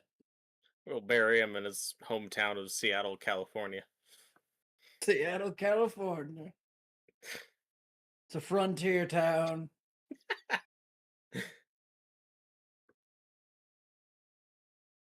Hold on. I want to make sure that's not a real place. I love you. Like as a friend? As a mentor? Yes. Talking? If most of the budget went to this set, it was worth it because this is a wonderful set. Yes.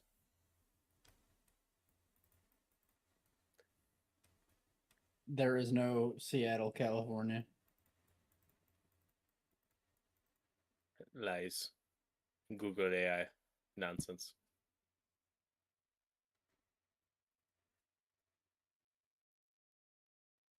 No, I know Universal Studios has done a Texas Chainsaw themed maze before for their Halloween Horror Nights. They need to do one for this movie. And people would be very confused, but it'd be awesome. I would love to go to Halloween Horror Nights. I don't think it'll ever happen, but have you been there? I've been there twice. It's really fun.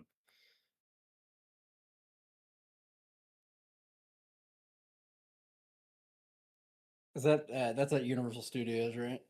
Yeah. What mazes did you do? Oh God. The first one I went, there was like a cool Bride of Frankenstein themed one. There was a Creepshow themed one. That was fun. Uh Last of Us was one I did. Chucky was a really cool one. That sounds cool. Oh, and Ghostbusters was one I did the first time I went. Gum bumpers. Columbus. Bury the devil, burn it all down. I wish this guy. I know we just said this, but this specifically should get one.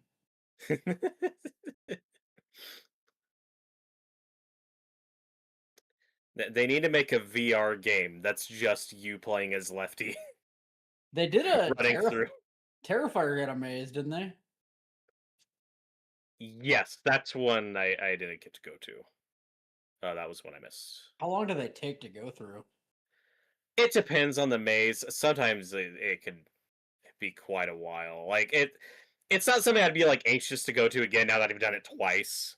Because it's like, yeah, I get it, but yeah, the lines could range from like a 10-minute wait to like an hour, depending on. We're all gonna go together for content. Yeah, the one of the best things about the last time I went was because like the rest of the park, some of it was open too. Like it's not like it's just the mazes at night, but because some of the lines are so long on the mazes I still want to do, I just went over to the Mario area, and that ride was like a walk on because nobody was in there. So I just did that in the middle of Halloween Horror Nights. It was awesome. Because during the day, with the Mario ride when it was brand new, that shit was like a 2-hour wait. I was like, I'm not doing that. Nubbins is back. Nubberman. We missed Nomland. We did. We forgot. Nomland will be the next maze. Nomland. Johnny, okay? Yeah. Just watching the movie.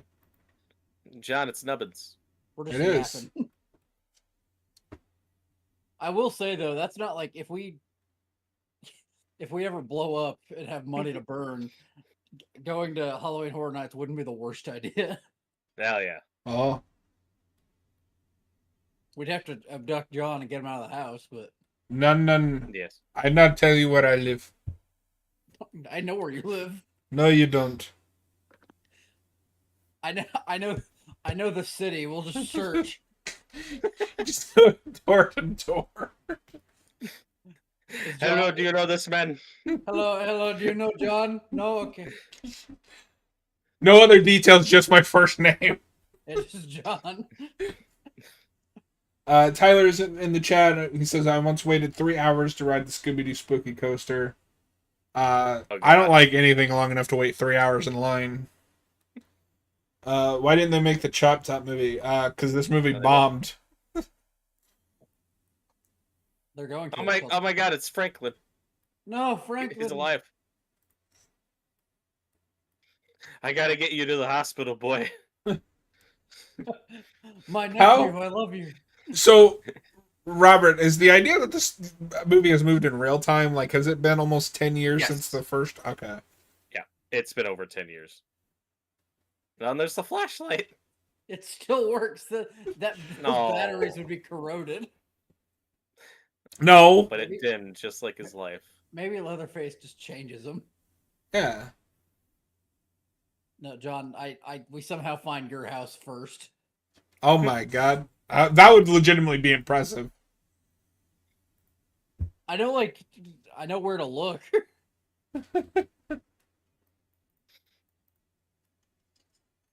Shell City. Shell City. He's back at it. Yay. You're wasting gas, my guy.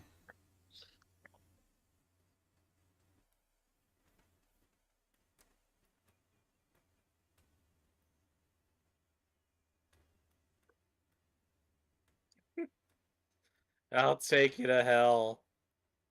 It's beautiful. I love Lefty. I like Lefty. There's an argument to be made that he's like top 10 horror characters. No, I'd vote for him. I think he might make my top 10 horror characters. He'd make a Like good president. we should do a list of that as like top 10 horror characters that aren't killers but not final girls, I guess. Right. Yeah, we've already done a final girl ranking. I missed that. But Oh. Record one and then we can upload it to the channel. okay. Number 1. The one from Friday 5. No. I don't know. Pam. Yes. Stretch would probably be on there. I don't think Stretch made my list because I wish, like, I like her as a character, but I never think about her as like a final girl. Yeah, she should have been an honorable mention at least. I think all of our number one was Sydney, right? Or did Noah have like a different one? Sydney and Ripley. Yeah. Were Because Noah had to be different. I mean, Ripley, yeah. Oh my god. He did the dance again.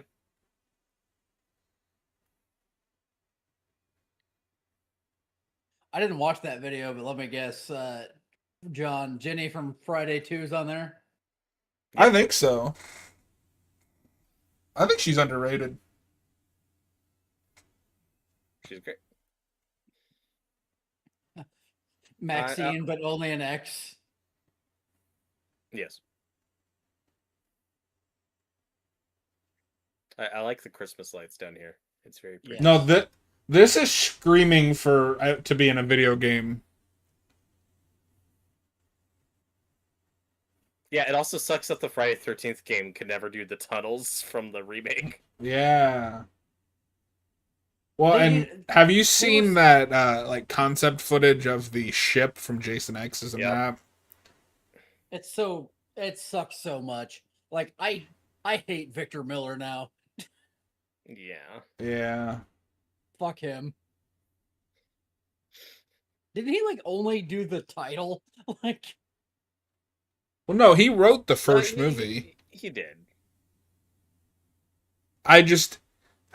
It was such a short-sighted, like, I'm going to fight you for more money on this first movie, which is then going to derail the entire franchise so that nobody can make money off the rest of it. Yeah.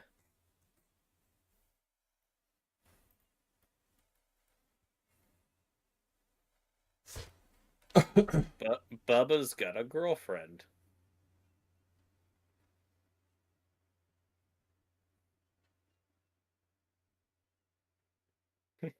Thousands of dollars lost. how does one achieve the chop top skin tone? Oh god. Kill your family and then have the ashes of the family magically stuck to your skin. Yay. Bill Moseley would be good casting for Kratos. Oh, God. I want that now. I do want that. No, Bill Moseley should be Atreus. No, because they showed that first still from the new show, and it looks wrong. John, I will say though, hear me out. Bill Moseley is Odin. Yeah? No. Bill Moseley is Mimir. Yeah. You guys are talking over this wonderful monologue. We're talking about God of War. It's peak. But that Odin could... I mean, he is a smarmy little fuck, so he could be Bill Moseley. Damn,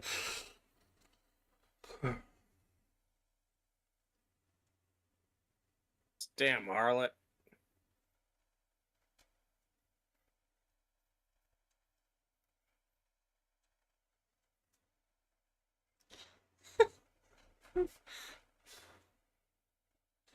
She could run at like any time. Oh, Bubba doesn't want to do it. You're running from 3 rednecks and one of them's fat. You might be able to make it.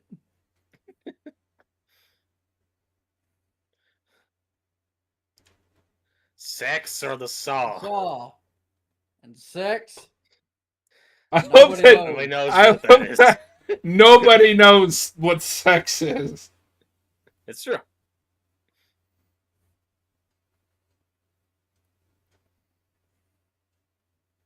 Like I said, there are a couple of things that carry over to 3, which is weird. Because, like I said, Caroline Williams gets a cameo.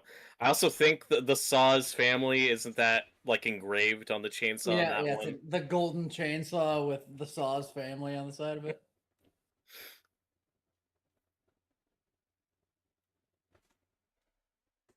Dinner Part 2. Yes. Ooh, they got ketchup this time. There's like vegetables and shit. They're doing better. Yay! Or worse, depending on your point of view. John, you can't keep eating just Cheez-Its and ketchup. I don't even like Cheez-Its. Fuck you. Oh, okay. Everybody likes Cheez-Its. Drayton, stop saying that. You No, know- no, no, no, no. Yeah, we gotta count it. Welcome to the instead of the kill count. I know. We can't say that. I know. That's why I stopped myself. Where we tally up then all your favorite horror movies. Texas Chainsaw 2. Yeah, and now Grandpa's 137 years old. Yeah, He's doing that's part of the lore. They good. should All make. liquid diet. Can we please make the A24 movie a legacy sequel to this? Yes. And Grandpa is just that spine and a head from SpongeBob. But I remember when they first invented chocolate. I remember the Texas Chainsaw Massacre. chocolate. I will say though, Curry Barker's so weird. I could see that. I could see him doing a sequel to this.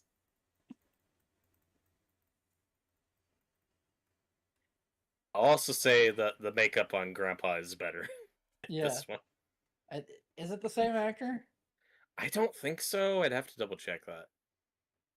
But I know Grandpa in the original comes back for 2013 3D. Where But he's he's only on actually screen. old. Yes, but he's only on screen for like a second. You just see him get shot. Yay.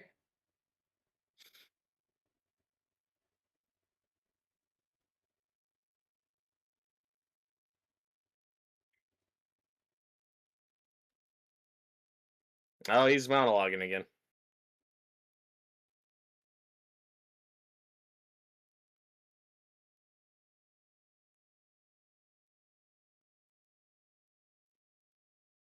He's also talking about technology that like drove Grandpa crazy and such, but like Grandpa would have been like 90 when that stuff was being invented. No. This is an Well, alternate history, Robert. It was invented long ago. And he can't afford to retire, so. And he refuses to die. Well, imagine if lifespans were longer though, and you retire at 70, and then you live till 138. Like, oh Hell no! yeah. Tyler, what would you like to see from a Texas Chainsaw Massacre sequel? This again. This script in modern day. I'm just open. I'm not even joking at this point. I want them to bring Grandpa back, but he's the spine from SpongeBob.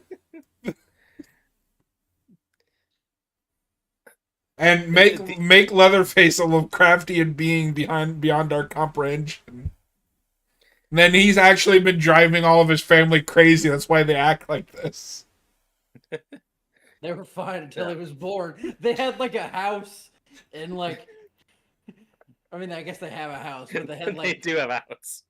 They had like normal lives and girlfriends, and then Leatherface was bored, and it just activated something. No. They're like the clones from Star Wars. Yeah, They were Order 66. Leatherface being born was Order 66. Oh, bad touch, Leatherface. Stop. This is sexual harassment, and she doesn't have to take it. Well,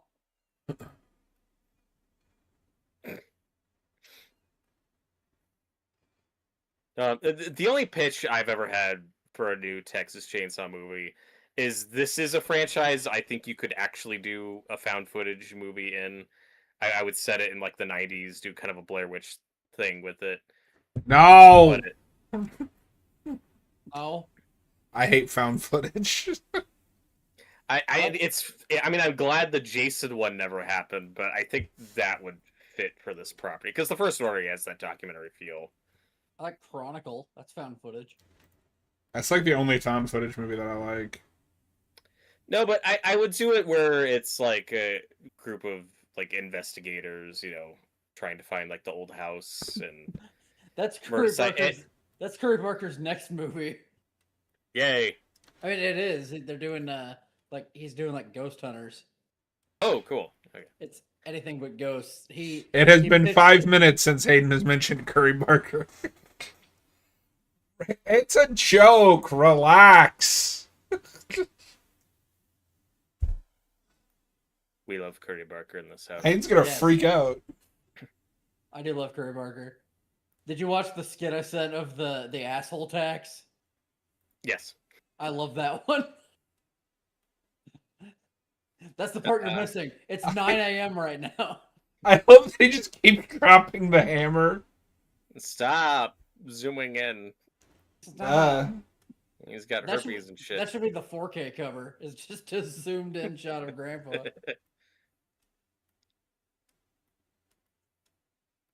Ew. Well, There's so much noise going on. Human meat Yes. must be good if he lives this long. Yeah. What if that's the secret to immortality and just like nobody's brave enough to try it? Try it. I will. We're gonna kill you and put you on the grill, Adon. No. Why? Yeah, I mean, like everything, cannibalism will come back in fashion at some point. Yeah, probably. I love that idea of just like one day you wake up and cannibalism is legal. And so it's legal. Purged, but for cannibalism. It's legal to kill people as long as you're planning to eat them. Yeah. Yeah, you shoot somebody and the cop's like, "You gonna eat that?" It's like, yes. Okay. Have a good day, sir.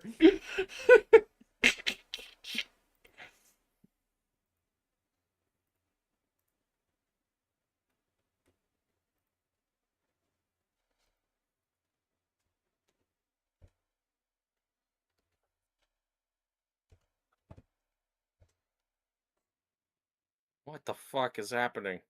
What the fuck? What the fuck? Help.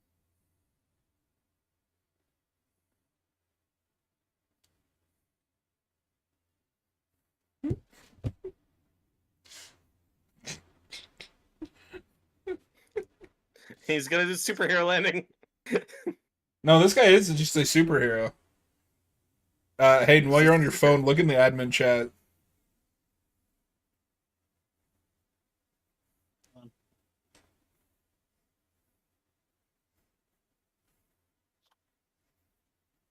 I mean, this is the Captain America Civil War of superhero movies. It's superhero versus I mean, it's superhero. better than that movie, but yeah. Oh.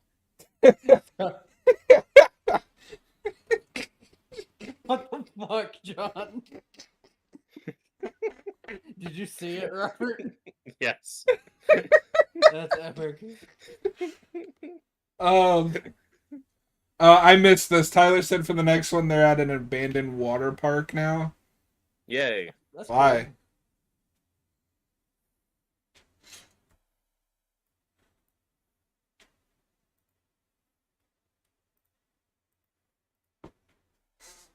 I'm the Lord of the Harvest. No, you're not.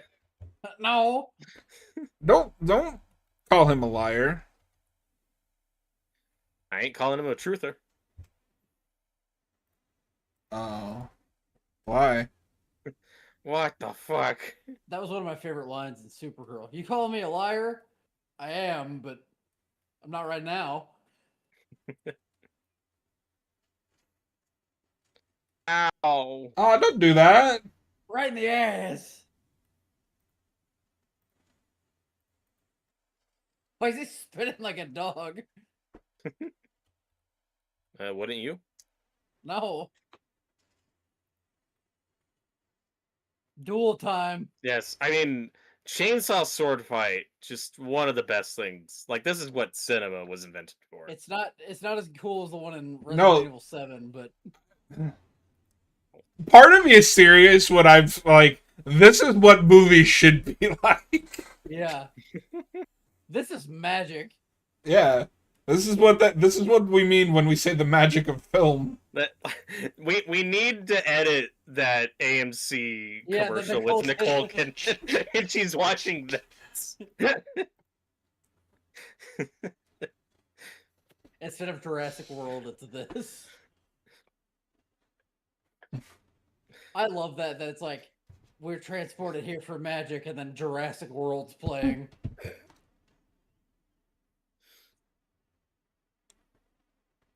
Absolute cinema.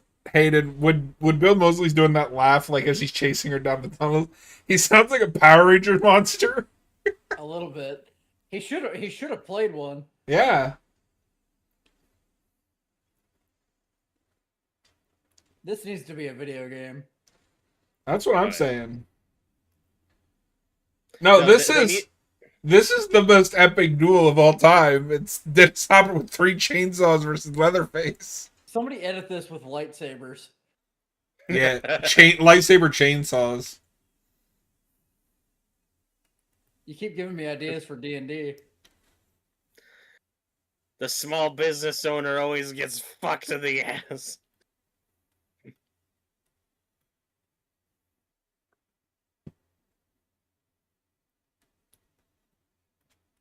Looks bad.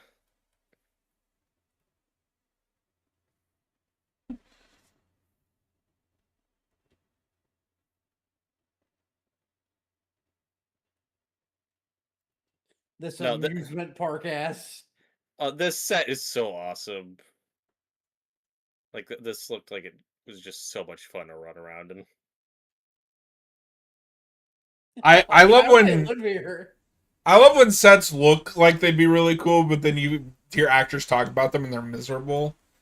Yeah. Like the Smallville caves. Everyone I know that's God. worked on that show hated that set.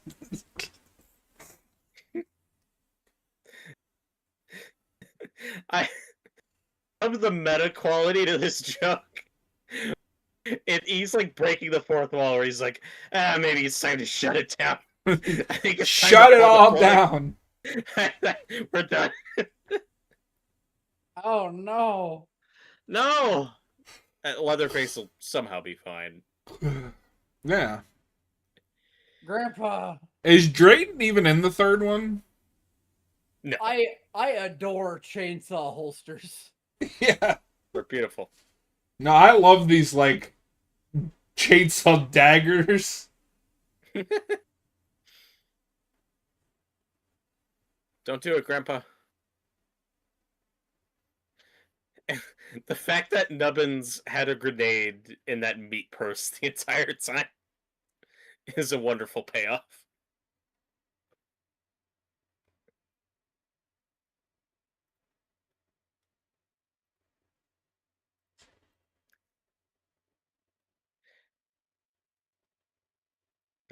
This is another great monologue.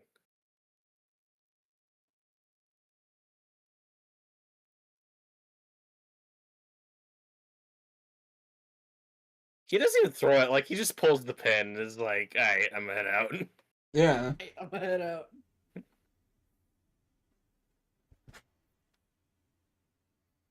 No, Bill Moseley should be more like villains in big movies. He's so good at it.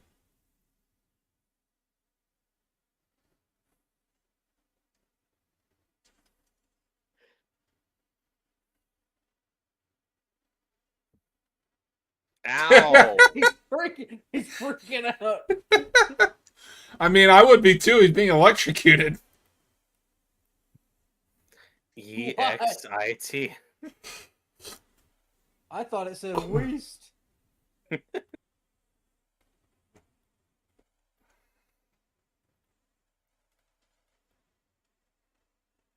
Oh my god.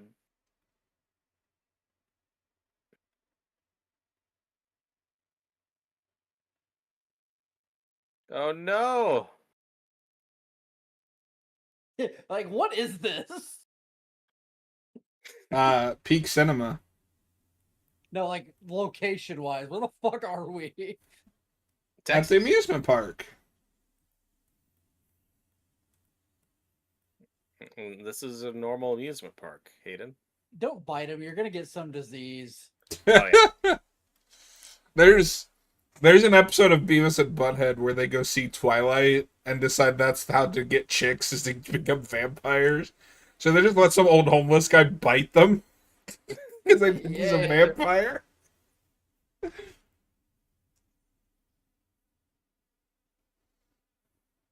You know, as over the top as this is, every time he cuts her, it's pretty visceral. Yeah. Like, this is a bad time for everybody.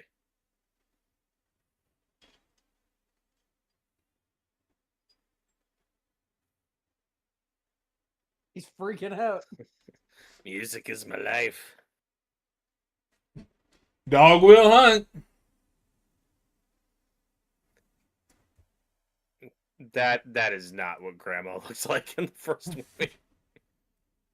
That's not true. They specifically cut to that shot in the first movie. Take the chainsaw, Stretch. Now I'm just imagining him falling off that bridge that Kirk died on in Star Trek Generations. It's This just that kind of looks shot. like the same set. Yeah. Or same location, I should say. Mm-hmm.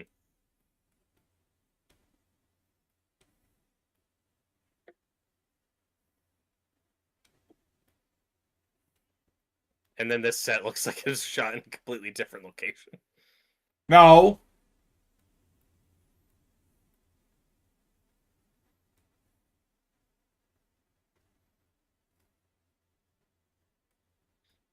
Now, which of these two is the crazier individual?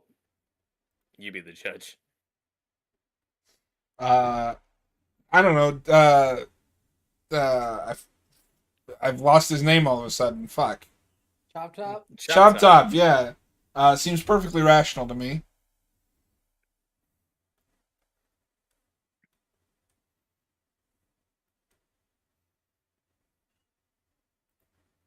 I don't know why he just stands there.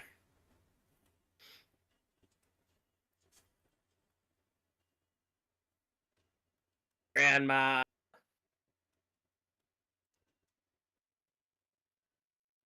Wake up! Wake up. That saw's been there for 20 years, Stretch. That's not gonna work out without some oil. No. That's the most unrealistic part of Netflix. There's a saw that's been Yes. there for 40 years.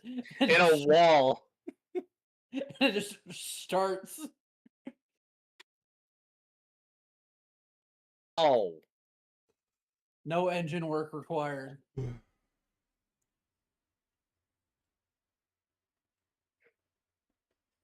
What an asshole.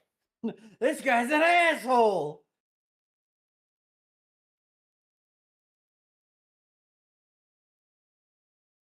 Don't kill Chop Top. He's a boy. I'm a man. Oh, fuck. Ha! Wee! Nailed it. Now she does the little dance. Yeah. It's like poetry. It rhymes. Now she has become Leatherface Chainsaw Massacre Man. That's what part 3 should have been called. Yeah.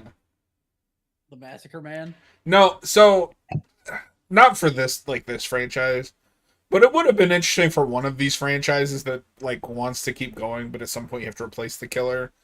To have like the final girl from the last movie go crazy and become the killer. Like Friday kept teasing with Tommy Jarvis. I think they should have done that with one of the Scream movies. I can't say anything or Robert to yell at me, but Yeah. Well, John, you got that with I Know What You Did Last Summer. yeah, but Yay. something good. No, Hayden, I am very pro if we have to keep making Scream movies because I don't care about any of the ones after Wes Craven. At some point, you should have just made Sidney be Ghostface. Which I think is a horrible idea. I think It's no worse than what they did in 7. I think in haven't 6 they seen it should yet. have made Kirby one of the ghost faces. That would have been cool. Because she's really just there for... Remember Kirby, the one that everybody loves? And she's a red herring. So just Yeah. like, have we done like the red herring? They were right the whole time. Have we done that yet? Well, Scream 6 also 1 does that. is like... Billy starts as like a red herring. You think it's him, and then it's Yeah. not him, but then it's actually him. Mhm. Yeah. Anyway, beautiful. Anyway, beautiful- the Texas Chainsaw Part 2. Texas I Chainsaw also 2, did it. a wonderful I give film. both Happy movies. 40 years. I do give both movies a 5. They're both. They're beautiful films. If you're watching Absolutely after the so. fact, thank you for watching. Please consider hitting that like and subscribe, and we'll see you guys on the next one. If you're watching live, thanks for hanging out. That is going to be it for us tonight. Next Friday, we're going to be showing Robert, not as the main we watch, but because of the date, Return of the Living Dead. Yay. You don't have to go into that blind. Like, it might be fun, but I'll leave that up to you how you decide to handle that. And then we haven't I might do decided. that as a blind watch. We haven't decided what we're going to pair with that yet. So once we figure that out, we'll let you guys know. This Thursday we'll be back to normal with Saw, and then this Sunday we'll finish Telltale season 2, I believe, because we're on 4, right? I think so. I think we have 2 chapters left. Yeesh. And go ahead while I pull this up. Hayden, do you know if you'll be around next Friday? Probably not. Okay. I will not be. We'll see because it's the 4th of July weekend, so I don't know yet. Okay. Just cancel all your plans, duh. Okay, and then the weekend after, I'll be on vacation, so no. No vacation for you. Okay. But we are running a poll for what we're going to play after Telltale. Right now, the original Dead Space is winning. If you'd like to change that, go vote. Yeah. Anything else that I forgot, Robert? No, I think we covered everything. Tyler says do another movie. No! Well, thank you guys for hanging out, and we will see you Sunday to finish Telltale The Walking Dead Season 2. Goodbye.